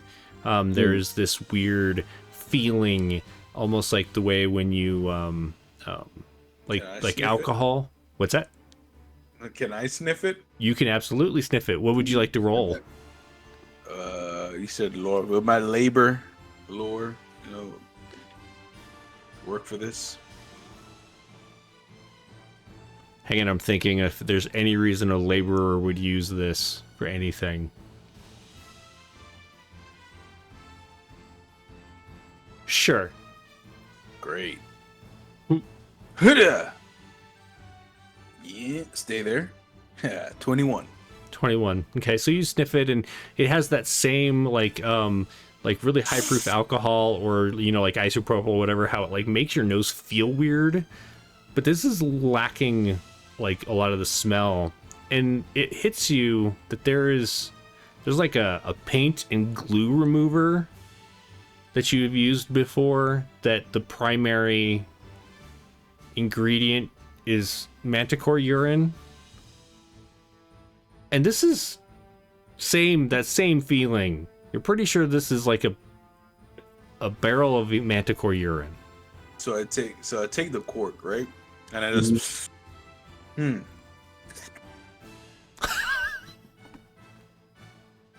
Yes. Unfortunately, this is possibly manticore urine. How do you know? Manticore urine. Uh, this is an active ingredient in some paint thinners that we have used before in our constructions. Where do you get gallons and gallons of manticore urine? Straight from the Built source. Manticore. From the source, yes. All right. I expect you get it from a manticore bladder. So All right. This tunnel just turned into something a little more dangerous. He's going to reach to his hip and pull out his flintlock pistol and lock it. Okay. And All now right. he's got sword and pistol ready. That was my next question. Excellent. I've All got right. other questions for you later, Wizard. But I don't want to know them. I'll answer anything you need me to answer. Yes. Are you going to go first? Sure. As I'm the one that lacks this side, I don't mind taking the front. All right. Despite carrying this torch, are you going to try and be stealthy, or are you just kind of heading in? I'll try for some stealth. I'll do some stealth. Okay. Go ahead and roll your stealth. Let me know what you get. Would you stop doing that? 16. 16. Okay. So you follow this tunnel. I assume everyone's following Alistair Yes. there. Okay. So Alistair's got this torch, got his We let him go. his butter staff, I mean, he's high on manticore urine, so right? Yeah. He thinks he's walking down a tunnel, but he's just like pushing against a wall, just walking in place. Man, that Yes. stuff hits hard and quick. Follow me. Right? No, you lead them into the darkness of the tunnel, and it is very awkward. It drops down sometimes, it raises up, kind of like it's thinner, it gets super wide. It's very chaotic the way that it was built. Sometimes you have to like crouch down if you're very tall being over like 5.5 feet. And like brushing against the dirt, it feels hard packed, but there is no shoring up of these walls. There are no posts and that are keeping anything from collapsing. And you start to notice that as you've moved quite a ways in, it branches off. And there are a couple different paths that you can take. It doesn't really matter which one you choose, and so with that, you continue on down one of them, and you come to an area that you are certain from what you had, having traversed directly from Nigel's farm over here, you know you're under his planting field. And ahead of you, it splits. So Alistair, you notice this first. It splits, and you, just from where you are with your torch, you can see that there are several paths that are all going parallel with one another from this kind of split. Almost like the rows of the plants above you.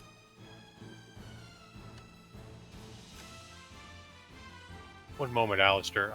I've heard of people looking for tracks. Maybe we can see, like, if there's been a lot of people through here. Or other things.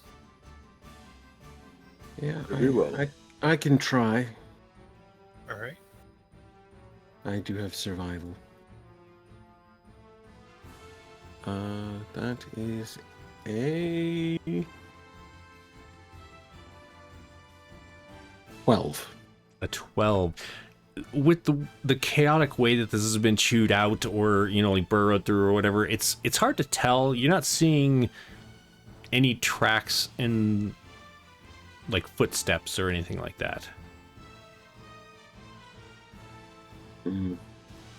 Do you think they were using that manticore urine on the roots of the beans? I think that is the definition of our curse. Yes. Yes, manticore urine will damage some plants and possibly make them taste like electric. How did I not notice this before? Those beans, that coffee, they do have the distinct taste of manticore urine. Interesting. You did drink them. Yes.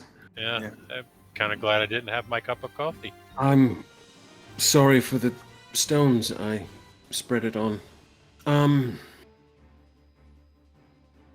Right, well, we're walking around in the dark. We're no closer to the perpetrators. And the problem is, even if we shut down this cave, they can dig it back. If we destroy their supplies, it seems... I mean, they've got a good source of it from somewhere. I can only assume a smuggler of maybe not my caliber, but at least some of my reach.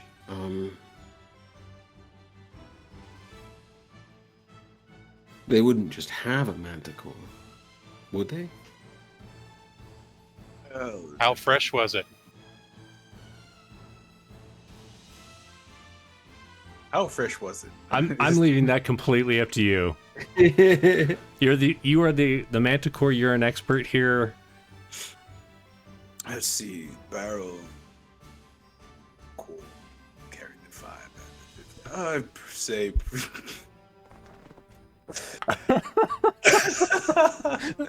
I'd say fairly fresh. They might have. It's quite possible. Whoever it is might have a manticore on hand, and if they do, Well, if this is Foxwell, she's insane enough to have one. it's true. All right, So I do feel we like go we row need by to. row? I feel like we need to make a new background to put up on PathfinderInfinite.com. It's like the whatever the urine version of a wine sommelier would be. Oh no. And Alistair can be the cover art. Yeah. Okay, well with that, do you all see the new map? Yes, sir. Okay. Yes, we see the map. Excellent. Interesting indeed. All right. We see more of the Scowl map will move now. up to there, looking in all directions. You watch Twitch, you cheaters. Going up I to am where? not watching. Okay. Go ahead and make a perception check. All right. I'll make just Tisco high school. Yes. Just high school or Sorry, I I got caught on the Golden Sommelier over on Twitch. So I need to not read Twitch chat while GMing because I just get like completely confounded. Sometimes you have skills. Right? So Tiskel was the first one, right? Right. So, Yeah, with my liminal fetchling heritage, I get a +1 circumstance bonus to locate undetected creatures within 60 feet when using the seek action. My flat check to target concealed creatures is DC 3 instead of DC 5. And my flat check to target undetected creatures is a DC 9 instead of a DC 11. Okay. So I am basically good at hitting shadows. and the detection part, that first one, it is pertinent in this situation. Right. Which is, I thought it might be. Right. So as you move forward, what was your roll? My roll was a 24. Way more than you need. Excellent. As you move forward, you're keeping an eye out, and quite easily you notice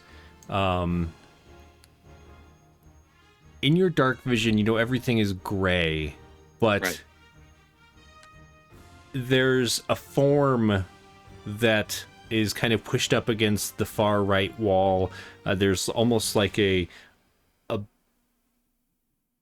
not a switchback, but essentially like another area that's been tunneled going back the direction you came from, maybe around it or something. And you can see this form, and it's watching you. It has very large, black, beady eyes. Looks somewhat like a hound, if a hound had maybe had puppies with a large rat, a large hairless rat. And just like, you notice what really like sticks out to you is like the furs, the patches of furs is what you catch in its eyes, as this somewhat canine-ish looking animal is looking at you. And you notice, lurking just around the corner in that same area, there is a figure. You can't make out what they are, but you can see that there is like somebody's arm is hanging right there. It's a small arm, much smaller than yours.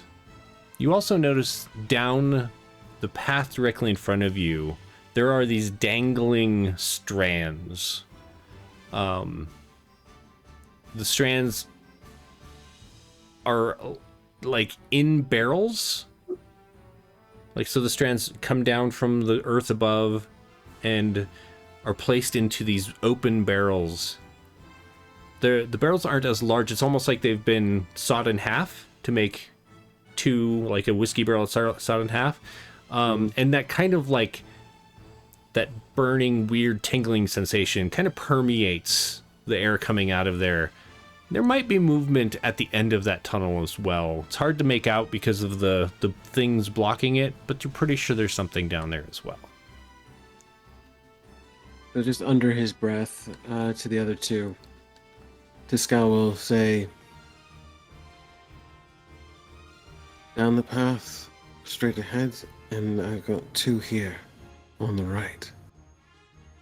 And he will level his pistol at the rat thing, and in a strong, clear voice, "All right, enough hiding. Come out now, and perhaps there won't be deaths."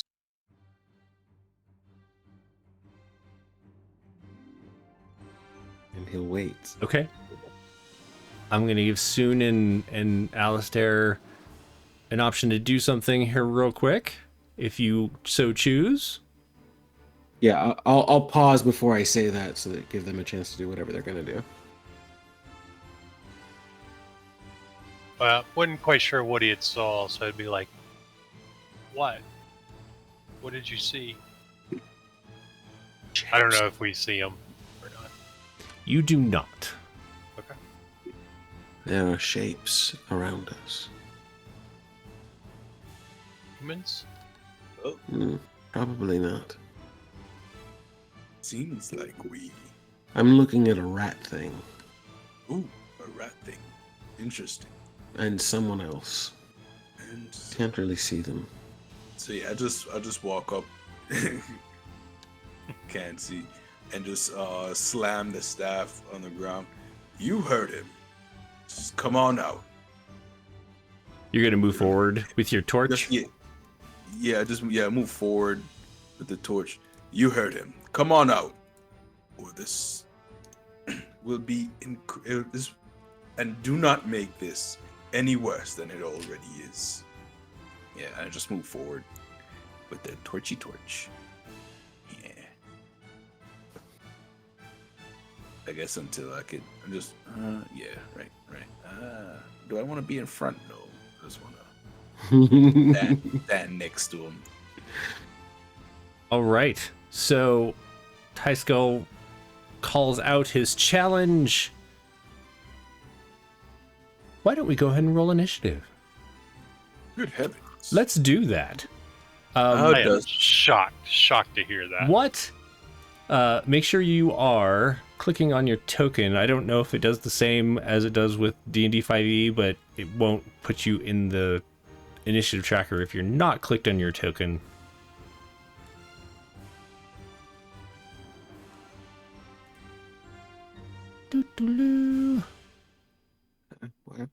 was trying to do.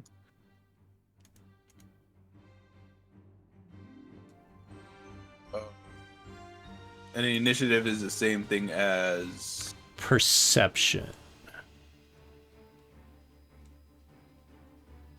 advanced roller. I'll have to update mine in there. Yeah, I didn't update mine in here. Yeah, No, me either. neither did I. Oh, okay. Initiative. I'll just add you. Oh. Oh, nice. Actually, There's wait a Tyscal. minute. And Whoa. I just got to change mine. what did you get? Oh, you got it. Nice. Yeah. Got a 25. I'm just trying to find initiative on this sheet to click it. Oh, no worries. I'll add you in here. 25. And Alistair. I got a 24. Jeez. You all. Ooh. What's your dex?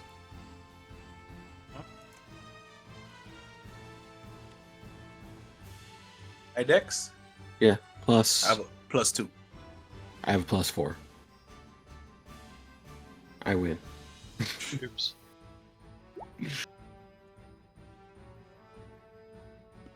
Okay. So soon. Yes.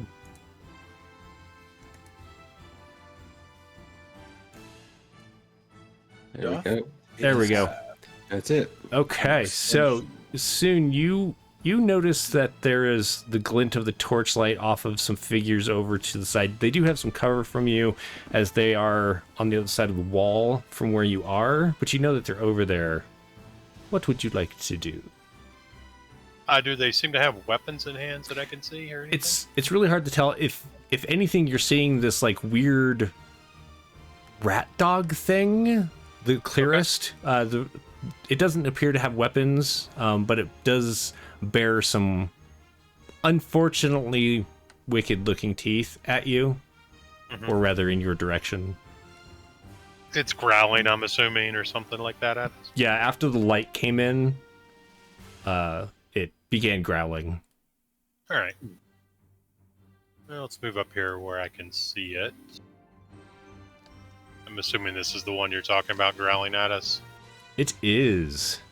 All right, I'll target him with a Divine Lance as a 2 action. Wowzers. Oh, wow. I wish I should screenshot this for you. Natural 20 for a 29. Nice. That's gonna hit. And since I rolled a 20, it does double damage. It does. I hold 12 points of damage from the 64. What kind of damage is this doing? This is spiritual damage. Okay. Or spirit damage. Yeah. So you do notice that its flesh kind of withers and its eyes roll back in its head as this light burns into it. Actually, I should not be changing this because of reasons. No, that's fine. What? Everything's fine here. Move along. I'm rolling on Path Builder, by the way, if you want to see those. Nice. Oh, no. I believe you. Is there anything else you'd like to do? Nope, that's my 3. All right. Tyscal. Right. You hear, I should say, so this light flares, burning the strange rat dog, and you hear, what languages do you speak? Oh, good question. Thank you. I try. I speak.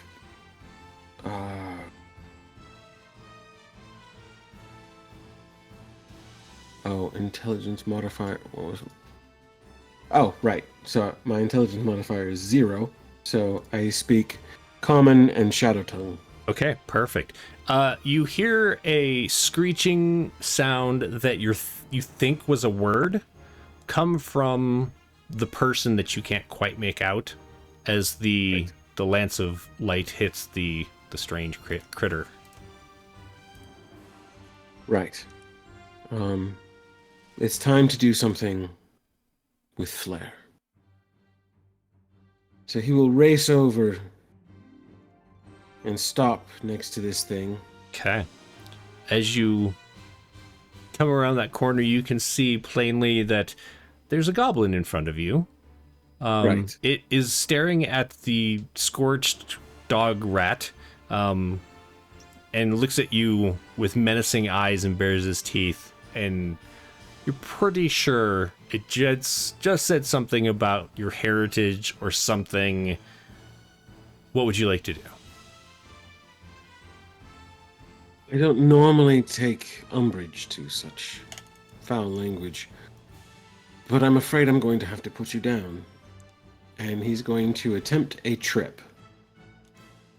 So this is athletics against athletics.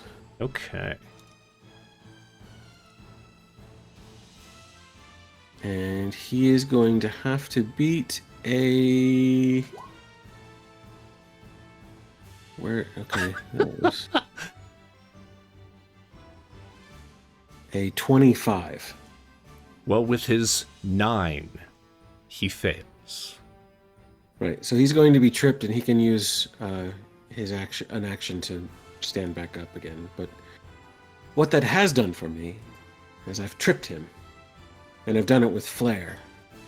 I now have panache. Okay. And I will use that panache to level my flintlock pistol at the rat thing. And I will attempt a precise strike finisher.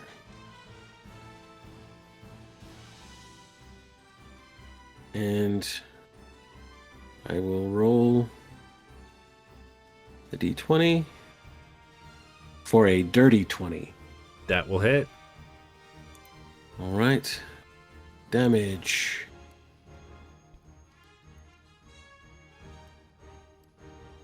So that's going to be a total of 12 piercing.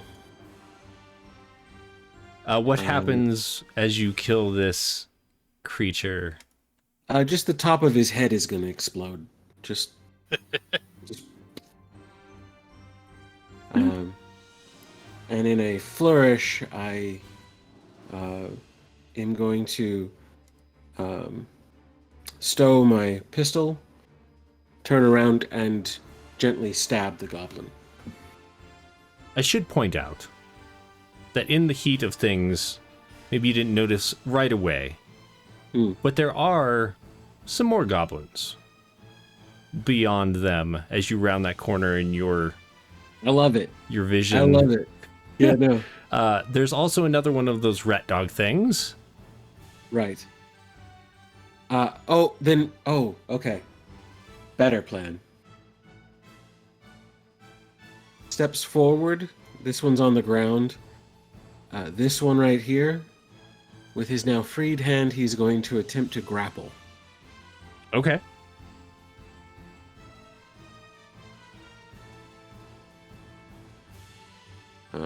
So that's athletics. That is a 24. So I do have to say, this isn't a complaint against all of the options, because I love options. This is a complaint about always choosing to do large groups of different things as a GM, which was my choice. You know, I have to open all these different sheets. Okay, sorry. You're trying to grapple, and what do I need to roll? Athletics. Athletics. That is a 12 from that fellow in front of you. So 5, 10, 15, 20. I grab him. 25, 30, 35. So I'm going to put him there, holding on to him. Yeah, can you click where you're going to put him again? Sorry. Just right there Perfect. in front of me. So I've got him around the neck with my rapier. And I'll look back. I'll look back at the others and go, "There's more." Excellent. And that'll be.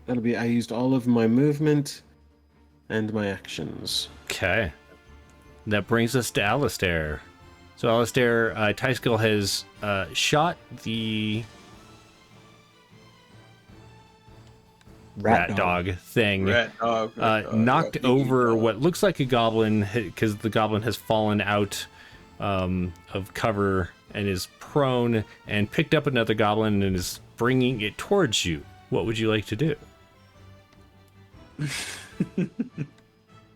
I make messes. That's what I do. Yeah, so I'm just gonna move forward. I'm gonna just get into the fray. Can I get past them, or are these just walls blocking? So I'm gonna go with yes. You can. It is gonna use extra movement for Right, moving that's- through Tyscal's space, but So not can the I get- goblins. Can I get here? Right there? Yes. Great. So I run right there, and while I'm running, my hands start glowing as magical energy is transferred into my big old stick, my walking, my staff. Gotcha. As I prepare to do a spell strike. Where did it go? Oh no! Oh no! I lost it. I lost it. Found it. I found it. All right, so I'm gonna channel a spell into my staff, and I'm going to attack.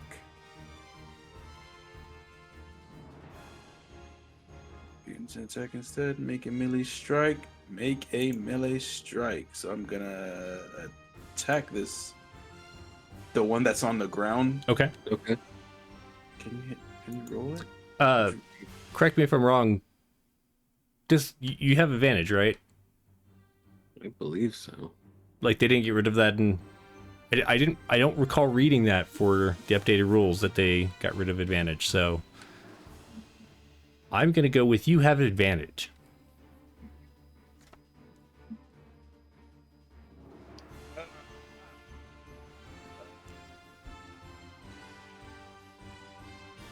Okay, Yep. that's a 23, but I'm gonna roll it again. I mean, you might as well. Ha! That's a 20. All right, so 23 is my highest. All right. So, yes. For the rule, I take a -4 penalty to AC against melee attacks If So- they're prone. if they're prone. Okay. And then standing up is a move action that provokes an attack of opportunity. Gotcha. That will hit. Alistair. Yeah. So that'll be a hit. I'm trying to see. Your spell is coupled with your attack, using your attack roll to result to determine the effects of both the strike and the spell. This counts as 2 attacks for your multiple attack penalty, but you don't apply the penalty until after you've completed the spell strike. The infusion of spell energy grabs your strike, the arcane trait, making it magical. So it's a magical smashy smackaroo. And then that's not this. And then so D6. Let's roll damage. So that'll be a total of 5 damage. Okay. And how is 3? It's 3 actions, correct? Yeah. All right. Yeah, spell we're at 3. Yeah. Okay, so spell strike is 2. And So the move. that's that. He said, and the move. And you moved, right? Okay. So does the move count as a? It's a 1 action. Okay, that's 1 action. Yep. Okay. All right. Okay. Yeah. So then that's all I can. Okay. So what does this spell strike look like? I'm curious. Like you imbue your staff, but what does that look like? So yeah, like I said, my arms start glowing, and the magical energy runs from my arms down to my staff, which also starts glowing with a magical light as that goblin gets smacked for a walloping 5 damage. and I have some other stuff to do, but I'll do that later. That's next time. Yeah. Excellent. Gadgets. Right? All right. On their turn, the one who's grappled, does he have any issues about attacking you, Tyskull? I don't think so.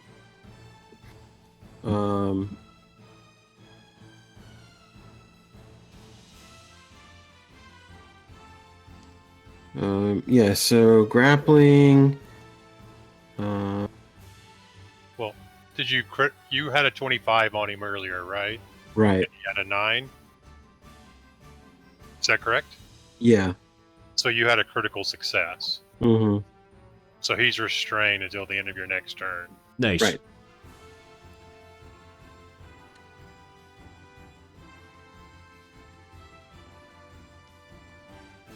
You can't attack or manipulate while restrained.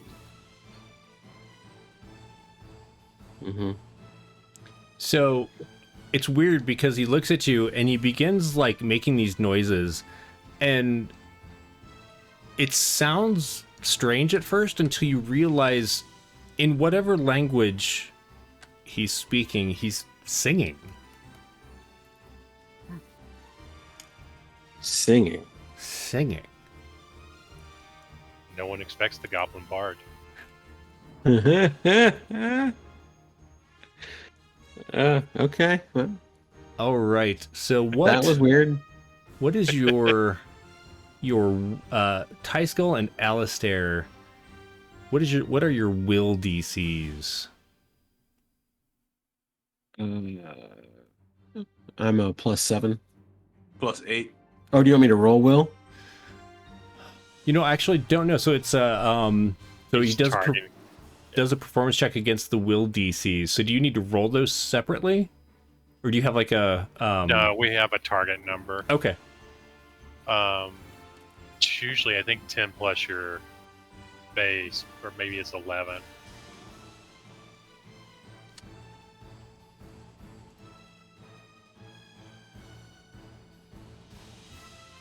Uh, 10 plus. 10 plus. Yeah. So it's 17. 18. Okay. So he's going to beat the 17 and meet the 18. Which equals gets it. Yeah. If it meets, it beats. Oh, what's this little trickster done? What have you done? What have you done? So it's just very distracting, and for the next minute, you're gonna have a -1 status penalty to your perception checks and will saves. Oh. Nice. Double check that is I will have that. to choke the life out of him.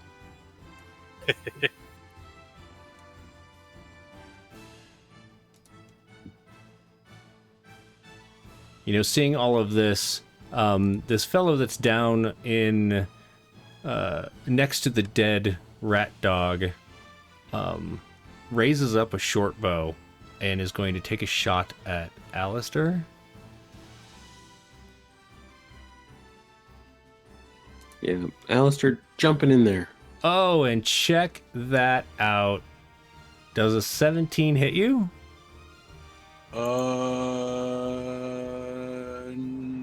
Wait.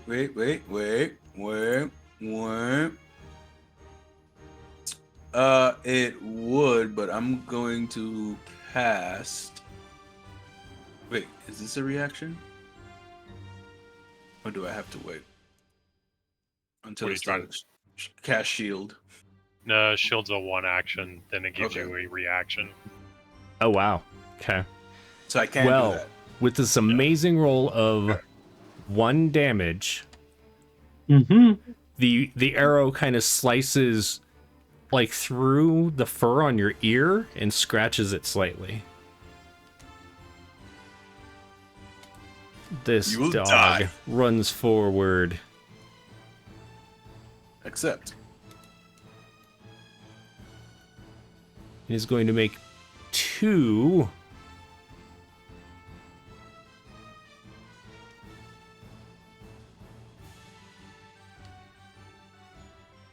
Huh.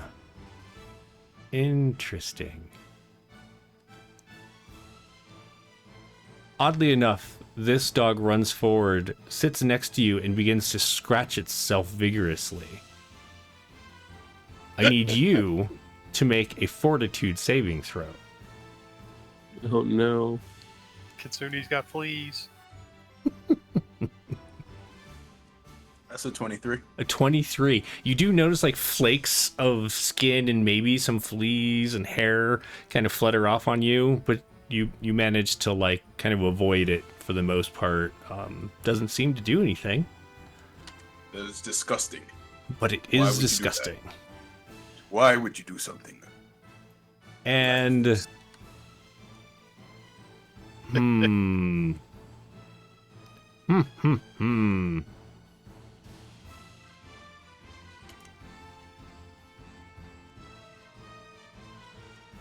Sorry, I have to check something really quick.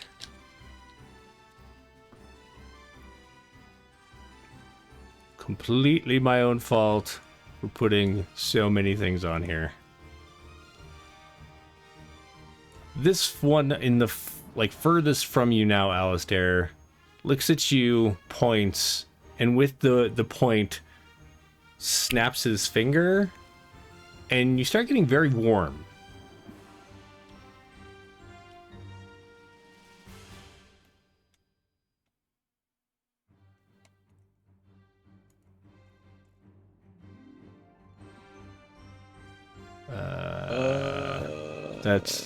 That's not what I needed. Try this. Does a 24 hit you? Yes. Where is it?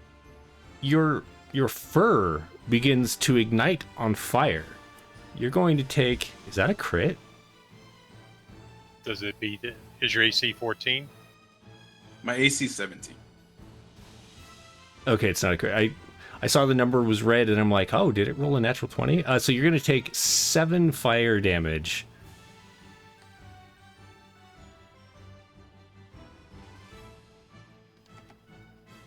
7? 7. Acceptable.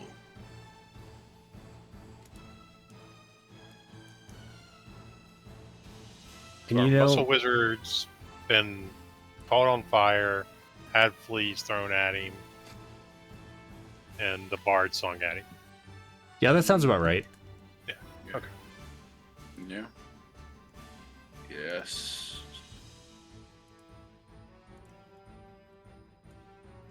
Yep. So yeah. Let's get my plan together.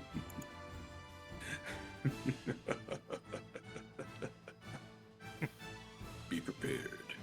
Be very prepared. All right. Soon, Yep. I see something come running in on me. you're watching all of this unfold, and suddenly a hairless rat dog thing comes up next to you and begins rubbing vigorously on your leg. And you should make a fortitude saving throw. All right. 19. A 19. You do notice there are like fleas that jump off in the on your armor and stuff. You swat them away and you manage to avoid the effect. And then it is your turn. Well, let's see here. We got a lot of stuff incoming. There is, yeah. I should have chosen just like all the same kind of thing because it would have been so much faster. But they're not. It's varied this way. I get to play with all the toys. Let's see here. What's the goblin up here holding? I apologize. So you notice him just slightly because there's like the wall there. Okay. You do notice that he's moved up there. He looks a lot. Let's see, which one is that? He has a short bow in his hands. Okay. Well, let's. This one I know started singing, so I'm gonna summon a spiritual weapon Okay. right next to it, spiritual armor. And I will make an attack with it. As soon as I cast it here.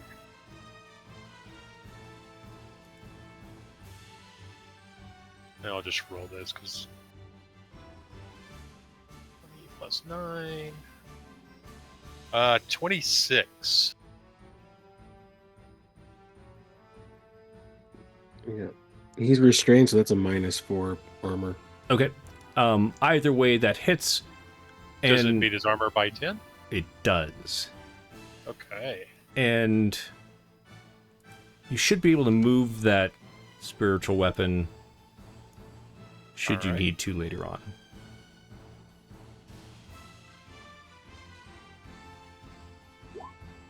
$15 points of spirit Oh. damage.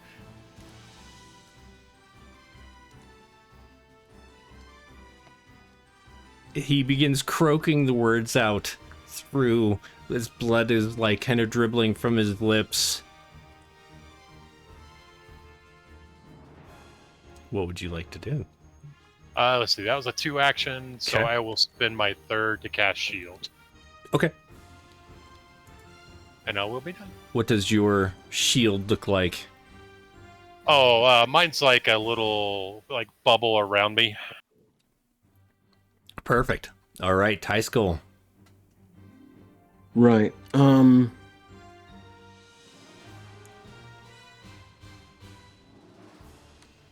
We're going to release and rapier in the back. I have panache from the grapple, so that's precision damage. Turn my finisher on and roll. And I think I might have critted him. That is a natural 19 for a 26 to hit. That is a crit, yep. So Is that on he's this fellow? on the bard. Okay. He's having a bad day. Well, he was Yeah. having a bad day. Now he is dead. Oh my god. I rolled 2 5s and 2 6s. Nice. How do you slay this fellow? Well, with 49 damage. I saw what the spiritual weapon did. So Tesco releases him and just drops the rapier into the back of his neck, his spine, and just a quick in and out drops him. Then targets Mr. Prone guy who hasn't gotten the chance to get up yet. And we're going to try to stab him in a similar fashion.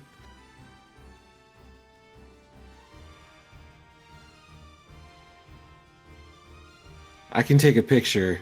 It's a nat 20. Nice. Oh. And I did 45 to him.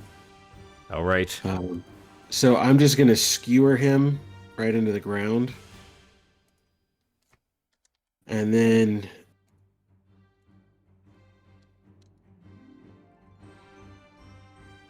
I don't have enough. I could stride.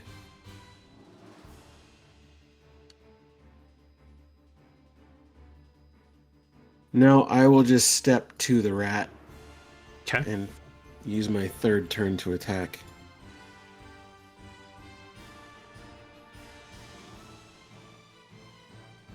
Ooh.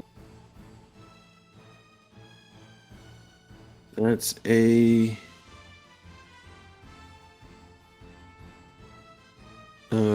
25.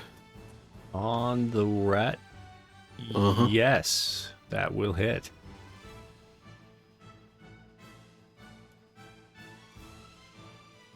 And that is 20 damage.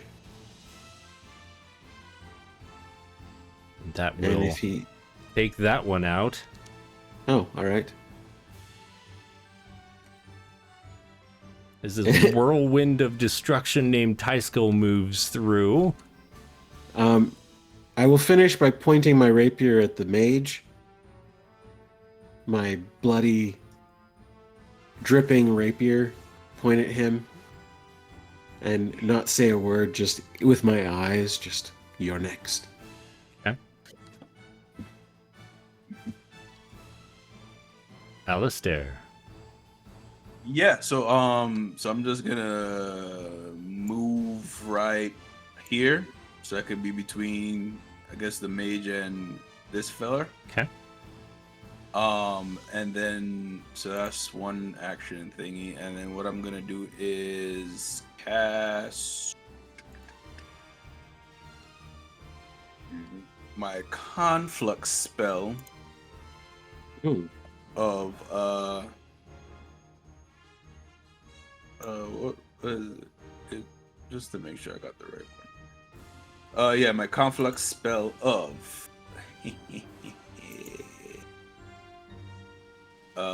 spinning staff. So I start twirling and spinning in a twirling flourish. I'm gonna attack these two guys, and while I do, the magical energy is charging. Okay. So that'll be for a later thing. But yeah, I'm gonna just make 2 attacks, one on each gobbo. Okay. First one is a 21 hit. Which one are you gonna attack with on that one? This one, upper, then one closest, right next. Okay. It So I will think- hit. All right.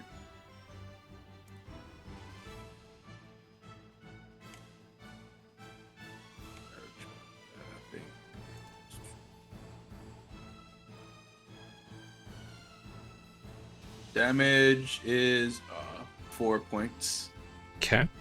and then the other one, and then I gotta do the penalty, right, for multiple attacks. Right. All right, so come on, 6 to hit. That Feels one's like gonna it. miss. It just teetered over. Yeah. That sucks. Oh, Yeah, the magic wielder sees you hit their ally. His eyes go wide and he like dodges out of the way pretty easily. Is that all of your actions? that's 2. Your like charge thing wasn't one of them? That's just what it does for that spell, for the Sweet. conflux spell. And since I'm between the 2 of them, I guess I'll just throw up a shield for my last action. Okay. Makes sense to me. All right then. Well, this is not going well for them. Not that I expected it to. Sorry, just gotta double check if this works the way I think it does.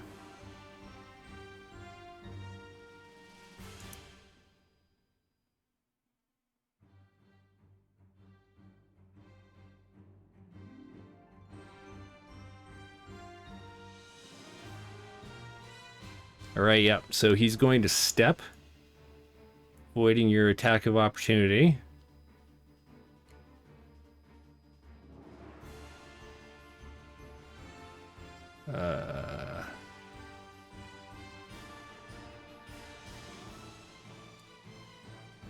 Now, I don't think step works in the same way that disengage does, where it's every, like the entire turn you can't do attacks of opportunity. Is that correct?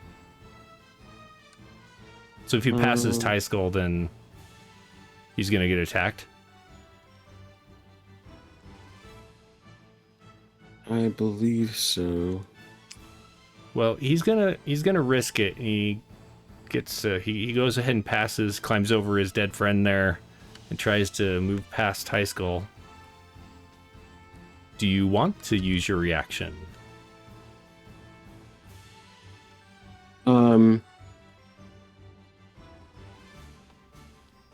Yeah. Okay.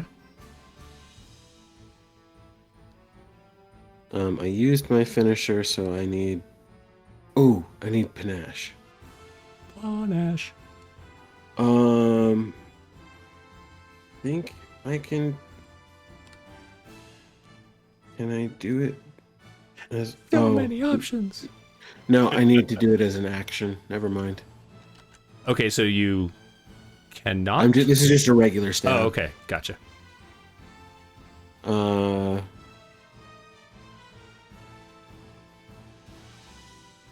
Wait a minute. Did the wrong thing. Doggone it. Roll. And it's +9. 25 to hit. That'll hit. Not quite a crit though, but I have a feeling it's going to be enough. Damage.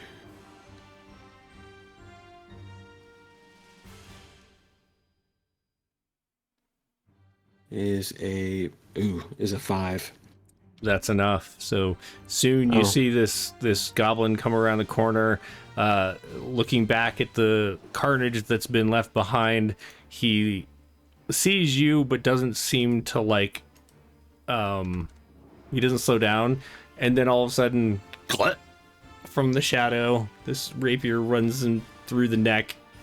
He drops, and then the A goblin was charging me with bloodlust in its eyes. right. Alistair, the one that you missed, but had set you on fire. He looks around at what's happened here, and he looks up at you, and he smiles. In his eyes, he like his big red eyes take on this like puppy dog look. He's like, I'm sorry, I thought you someone else. And he begins to like pat you where you're smoking from where he lit you on fire, trying to like put out the last little bits of flame. I apologize. Me go now, right? Me friend. Yes. I lean down to him, and with the most grim expression you've ever seen,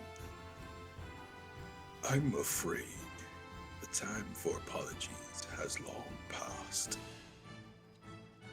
You will join your friends in the afterlife. Oh shit. He is going to step.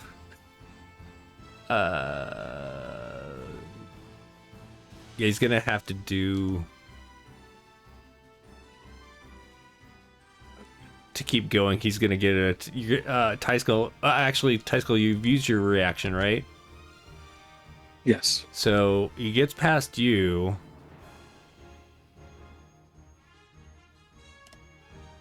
Soon he runs up to you, and he just kind of gives you a nervous smile. He's like, hello, friend. And he's gonna try and run past you. He looks at the dog next to you and at the one down the hallway. He says, oh, good to see you, bye. And he's gonna try and run past you. He can't step again. Do you want to use an attack of opportunity to hit him? Nah. Okay. Then he's... How was this a long hallway? By the way? I'm sorry, what? Was this hallway we came in like visible down the way? Yeah, this is the tunnel you came in. Okay. And then you're at the like fork where it all goes off into the under the root system. Okay. The dog next to you looks confusedly at the goblin that ran off, sniffs you, and is gonna kind of slink after the goblin. Are you going How to? far is the goblin? No, the I'm one not that ran taking- off. Yeah. He is now around the corner from you. You can't really see him. Do you want to attack the dog that No. is sleeping? Okay. And I'm saving then it in case I need it. this guy comes up. He's got the short bow. kind of looks at all of you and what's happened. He has a look of horror on his face as he sees the carnage over on the right side over here. Soon he looks at you, walks up, hands you his crude little short bow, mutters something that, unless you speak Goblin, you don't understand. I do not. And is going to follow. These two are actually going to get to go further off. We'll call them. We'll just move them there. Behind you, you do hear movement of somebody who's been moving up behind you. You don't see them yet. And then it's going, and then it's your turn. Okay. Well, I'll sustain the spiritual hammer onto the wizard. Okay. I can go 120 feet. Which I'm assuming the wizard's within range. Or the goblin spellcaster. I don't know if that was a wizard or not. Yeah, the spellcaster is right where he is on the map. The other two on either side are actually past him. Okay. I got a 27 that time. If you do look around, you do see another one dressed similarly to the wizard who's come up behind you and is over here, if that matters for what you're doing. Nah, it was... I don't want them trying to go and get extras. Does 27 hit? 27 absolutely hits. All right. I'm assuming that was more than 10. It is 10 over his AC. Okay, so 22 damage. Okay. You just wallop him and he collapses. All right. So that was a 1 action because it was a sustain. Okay. Let's see.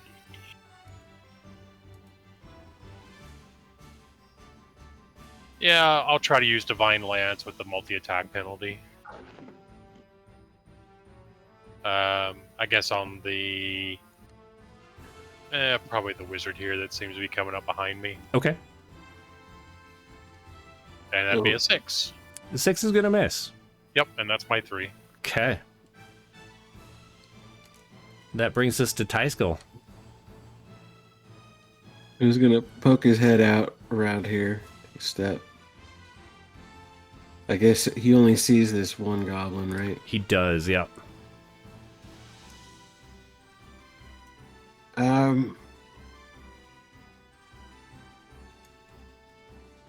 All right.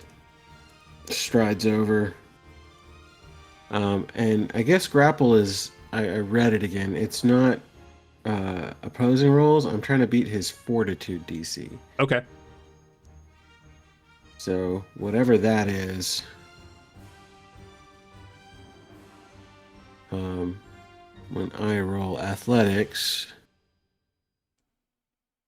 I rolled a 24. That is... It is not 10 over, but it is over.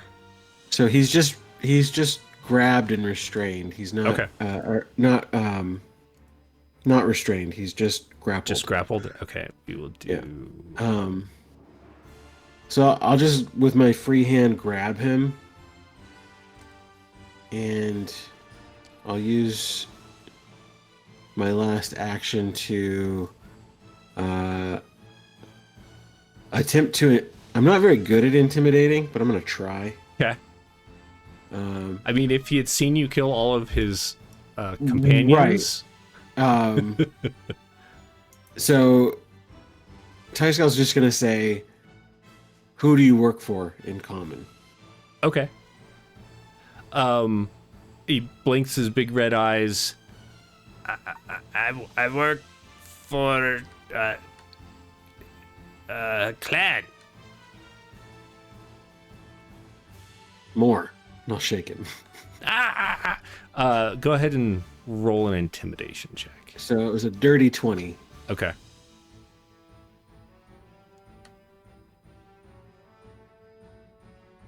My +1.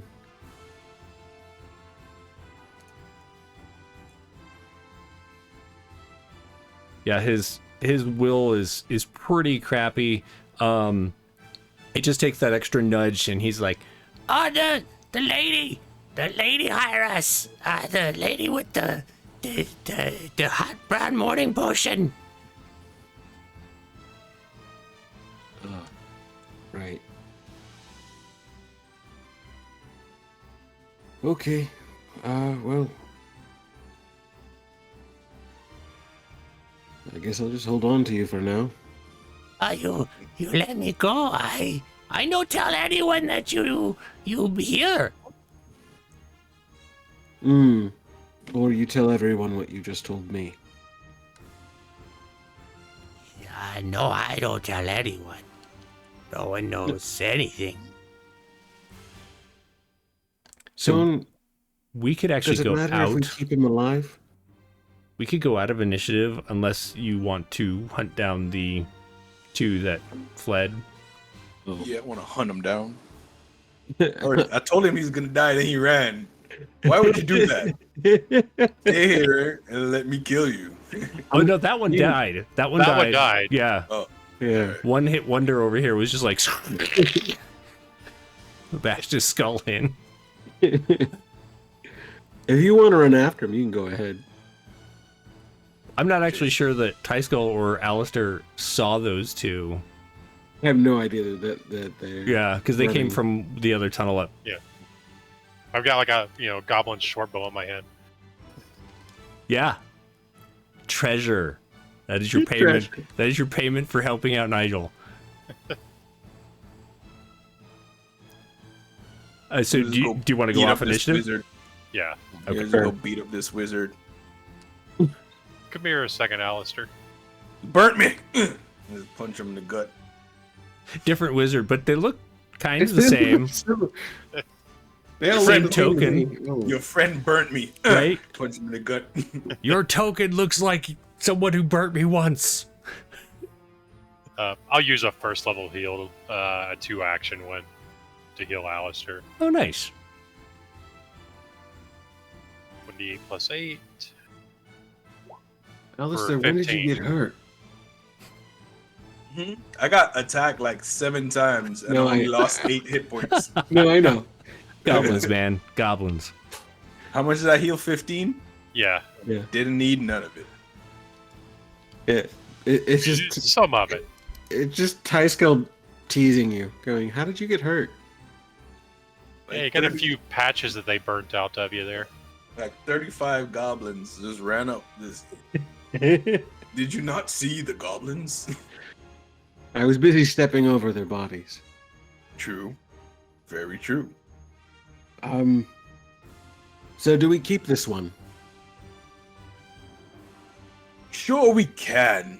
We need somebody to corroborate what we found here today. Oh yes, I good sir, and I work well for you. Yes. I do have rope.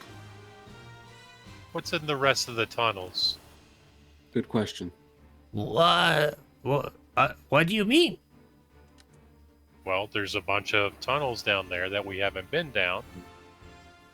Oh, Do they have a manticore down there? a manticore? I No. doubt goblins have such a thing. What manticore? Something that would eat you in an instant. Why we keep that? Right. Right. Probably in the ladies' menagerie. Is the rest of your tribe down the tunnels? Oh no, most them left after dig out. Hmm. Puka, stay Look, with if I you. let him... Go ahead, Goblin. What do you want? The goblin begins like petting your arm while you're holding him. Puka, nice. Puka, stay with you. Be nice to Puka. Okay. Right. Okay. Now it has a name. I hate that. I take the goblin. You take the goblin? Yeah, I take the goblin. Okay. I hand over the goblin. Well, yeah. If we just, It's like a child in your arms. clean it, well, get work in Nigel's shop. He has someone else that's probably not gonna cause fires. Maybe, I don't know. Let's just keep the gobbling and walk out. Let's go. Well, we need Names. to fix the plants while we're here. Right. Right. We need to destroy the urine somehow. Yes. Alistair, you're the expert. Is it flammable? Incredibly. Do not put fire near the urine. You will have an issue. You have a problem. There's a reason why Skrilly got. Yeah. Well, we shouldn't burn it anyway because of all the plant roots, but Well, how do we get rid of it? We just poured on that lady's farm. Whoever hired. yeah, I was thinking we just put it next to their house and hit it with fire. Normally, That can be done. I'm against manual labor. As I'm already picking Waka? up. Muka? What is his name? Oh, a puka, yes? Oh no, it's just the name. Okay. Puka, lift this, and I hand him the entire barrel. No, I meant the half barrels that they've got the roots I in hand over him there. the big barrel Oh, of unicorn urine. He Not unicorn. That's a- unicorn urine. That's a Weird. different That's substance. that's the answer to how you fix all this. You have to go find right. unicorn urine next time on Pathfinder. Well, that's That's the a trouble weird with conversation. beans. Too much Right. urine. Look, had that conversation one time. It gets weird. Gets weird. Puka lays it on its side and begins rolling it down the tunnel. Good Puka. All right. Already Well, paying off. I guess we just. And then we just take the roots out of the Yeah. other ones. Yeah, we just start taking the roots out. Mm. Wash it off, something. Um, Don't get any on your clothes. It's a bitch to get out. so Ew. there is a distinct lack of soil down here. You get the feeling that mound up there was probably moved out from down here, and it'll be a process to move it back in so the roots can, well, really take root again, but be in the soil instead of hanging down into these barrels of manticore pea. This seems like a sinkhole waiting to happen. What's your big plan for that? Just curious. Aren't these plants already screwed up by the urine? They've been soaking in it. Well, yeah, so we'll have to replace the Plants Entire anyway. plants. Yeah. So let's just cave the whole thing in. Yes. So you Or did poop. notice. Yeah. Go ahead. You did notice that the plants actually weren't having any issues. It was just the flavor of the beans Oh. were drastically altered. Yeah. So we if cave they're- it in. I cave it. I don't know. We cave it in and we just start all over. You just start shooting. Cave everything in. Well, I mean, if you're gonna cave it in, you've got the explosive urine there. Yeah. I need a barrel. We need a barrel for reasons. No, you've got all the other barrels. For Is what testing. I was saying. What are we No, no, worried about? Science. We'll just go back over to the farm and get the workers to come over and fill in this hole. I blow up the barrels. And then we can get them to get the urine out and pour the urine onto her land. Very well. Very well. Right? You Farmer? can- we can just explain it as My problem though is that what's to stop her from just doing it again later, if we don't go do anything about it. Oh no. That's what this barrel's for. That Puka's currently Uh. trying to get up the ladder and failing. That's what that barrel's for. Yeah, if you do follow Puka, he is out there like trying to push it up the ladder. There's no way. Come now, Puka. And I pick him and the barrel up and just walk up the ladder. Okay. Because I have. I have the what is it? The hefty hauler I have the hefty hauler feet. Nice. and the Titan wrestler. So we're just gonna pick stuff up. Let's just get up there. Come on. Farmhand. so we're going to blow her up. We're gonna blow something up. We're gonna make Are screaming. manticores as flammable as their urine? No. Ugh. No. Well, here's a thought. We pour the manticore piss all over her fields and then light it. Yeah, that's what we're gonna do. Oh, And blame Skrilly, of course. oh, Or well, Skrilly. that's an idea. Double jeopardy. You can't get charged. He can't get charged twice for it. Right. Yeah, he's already in trouble for it. It's all right. Right. Or you can blame Puka. Nope. No, Well, blame Puka. Puka's a Puka good worker. friend. Yeah, Puka good worker, yes. Let's not go jumping into friendship just now. Yes, friend. He'll come up and hold your hand. Like, it's the like. Puka should wash. Yes, sorry. Yes. Yes, he should wash. I'm glad I wear Everything. gloves. All right. So we're burning her fields. Is that what Yes. we're doing? Yeah. Of course.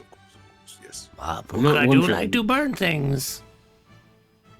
That's what the goblins. All do. right. Well, All right, Puka. You cover the fields in the urine. all there a right. Farmhouse or anything nearby, Jeremy?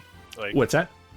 do they have like a farmhouse or a, or like, do they live here or seem to have anybody living here? You could ask the farmhands over on Nigel's land. They will say that they have various plots throughout the region. Okay, so they're not literally here. Right. On this I mean, farmland. that land that you're on is theirs, but Sure. they're not growing on it right now because they Gotcha. messed it up. Yeah, with, now it's worse. Wait a minute. What if we make a big enough fire that other people come investigate and find this?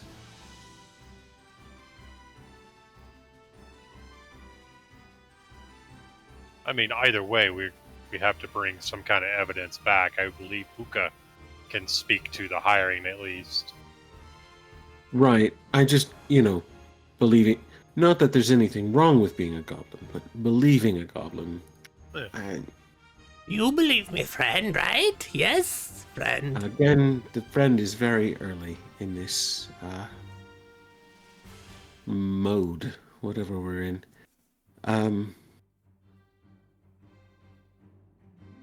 All right. We take the goblin back. Yeah, we'll let the farmers know what's going on, right? Right. Because they need to fill in the hole. They need to fill the hole in. And Okay. then we How much is your Set- charge tribe? Your fire tribe or charge? something? I don't know. Puka help with hole? That may not be the best idea. No, I was thinking they could fill it in quicker if we Yeah. had more help. Well, yeah, I just... The farmers think your little wave of wind was the removal of a curse. I'm not anxious to see how they translate a goblin helping them. I agree. Okay, that's probably prudent. Yeah. All right. We take the goblin back. On the way, we burn one of her fields with the urine. Yeah? I don't know. Yeah. Yeah, if they've got any good fields nearby. Okay. Well, It's not really like on the way, but there are fields in the nearby area that you could roll the barrel that you have over there. Yeah, Yeah. no use burning barren fields, right? true. All right. Soon, I suppose you go talk to the farmhands and instruct them and... Alistair seems to have the barrel and the goblin in hand. Alistair, do you need help with the burning of the field, or No, I think I got it. just under you and the control. goblin is fine? Yeah. Less individuals involved.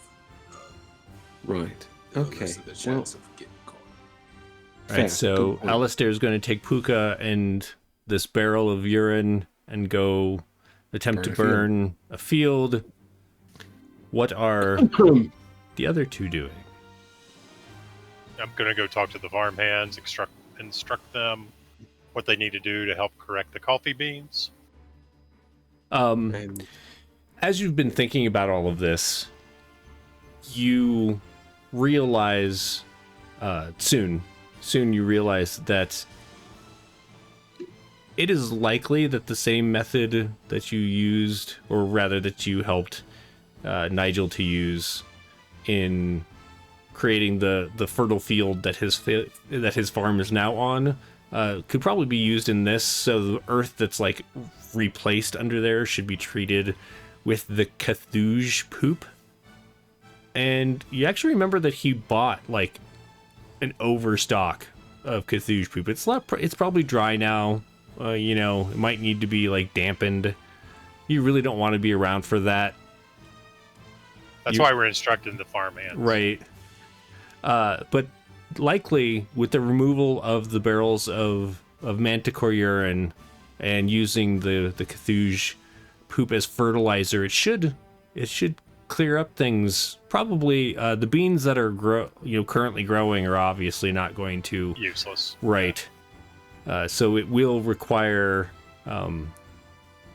some beans from elsewhere to be brought in.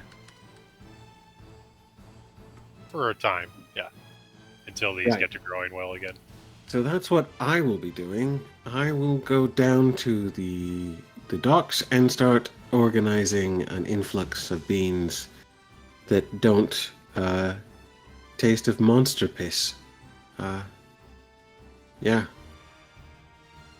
Right, so we have our tasks. Hey, Tice will also have another idea that maybe you're Oh. better attuned to do.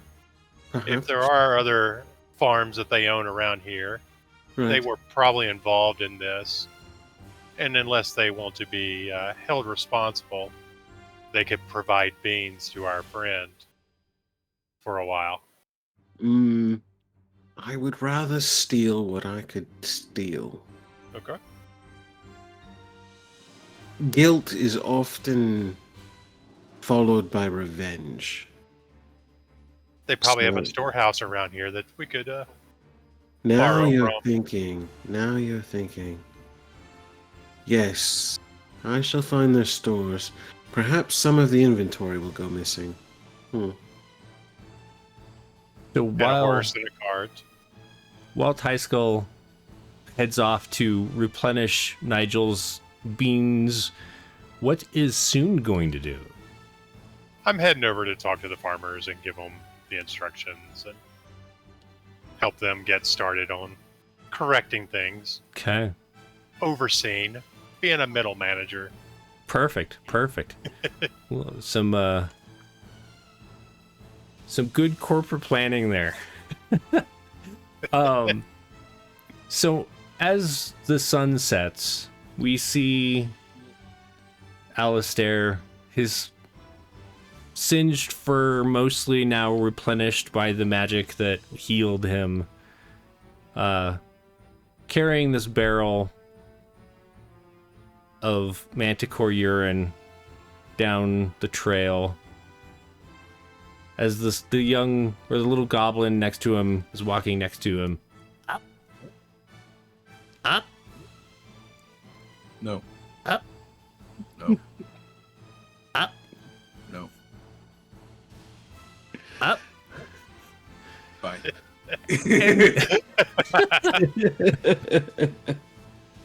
And as you pick up Puka and we fade to black, I just want to say thanks for coming and playing this crazy game with me this evening.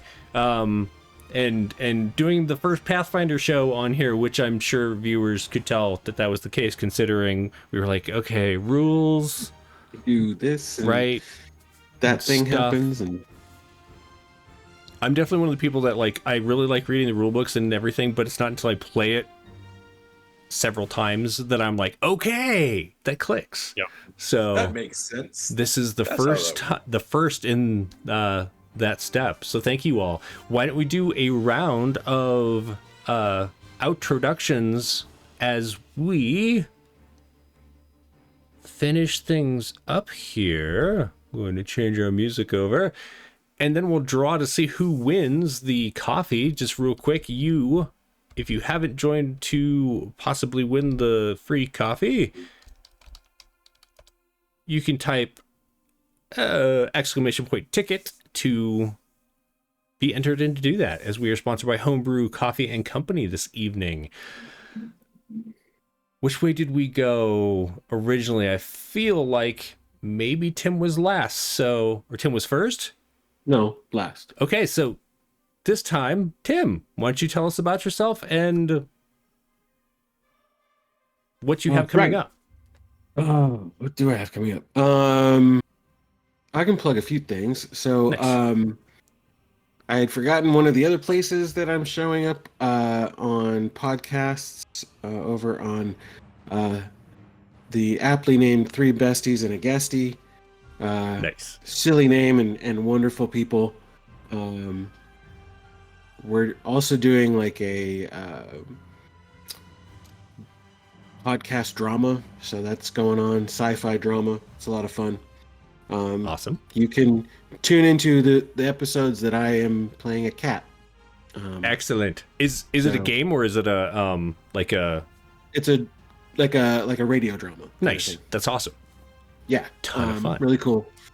So I'm doing that over there, and then also coming out real soon from Adventure Slaying Games is a game called New of Arden that my good friend Ty created. It's a D4 system.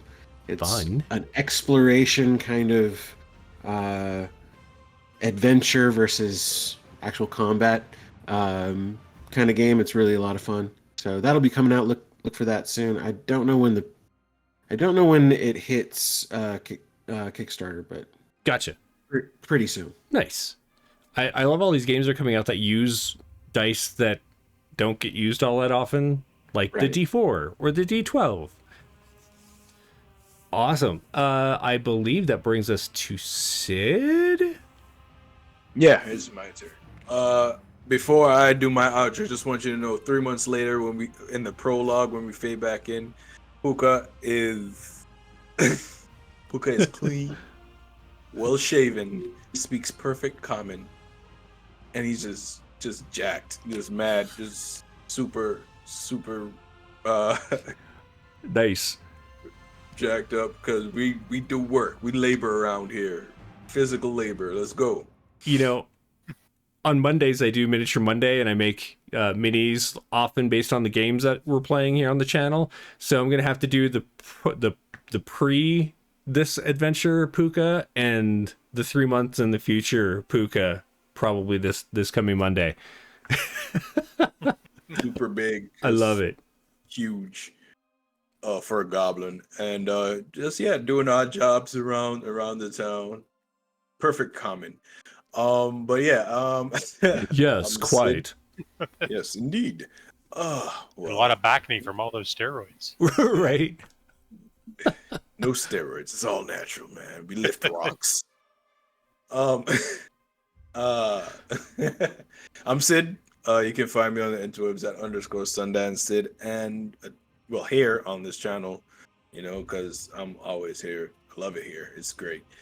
And just a bunch of other places coming up in the works. But if you follow me on the socials, you'll be kept abreast on where I'll be. So do that. Nice. Come on and say hi. Most excellent.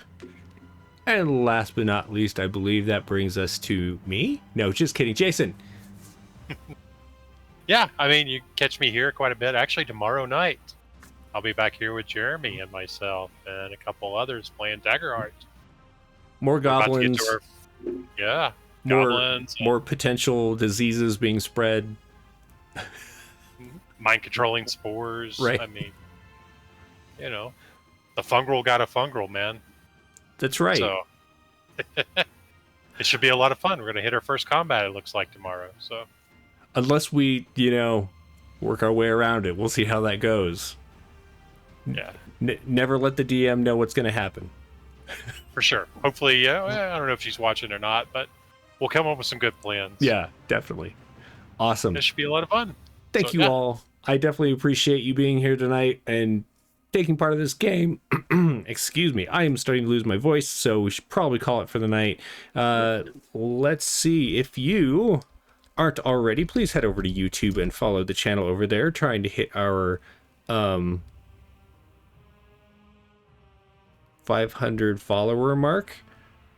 I feel like either my internet just crashed or maybe Stream Elements did, because there are no more things happening. Can you hear me? You can't hear me, can you? I can hear you. Okay. Yep. Okay. Good. We're still streaming. Well, hopefully Stream Elements will do the next thing I needed to do, which is draw. We're going to go ahead and close the giveaway and draw a winner. And that is Raven. Thank you for entering. I will be in contact with you to get you your code to order your coffee. And just remember that Homebrew is the... Okay, did that one. Cool. Homebrew is our sponsor for the night. You can get 20% off over there. The link is in the chat by using WHBrew20 as your coupon code. Raven, I think I have a good idea of where to drop you a message. Ha. Okay. I think that's everything. Also, just want to throw a shout out to Raven for being our Great Worm Patreon supporter. And we're going to raid over to someone, as we call it over here for the night. I mean, we could raid Critical Role, but I feel like that's just... It's like a drop in the bucket of their 13,000 followers or viewers right now. Let's raid someone with a slight smaller audience right now. Let's raid Creepshow.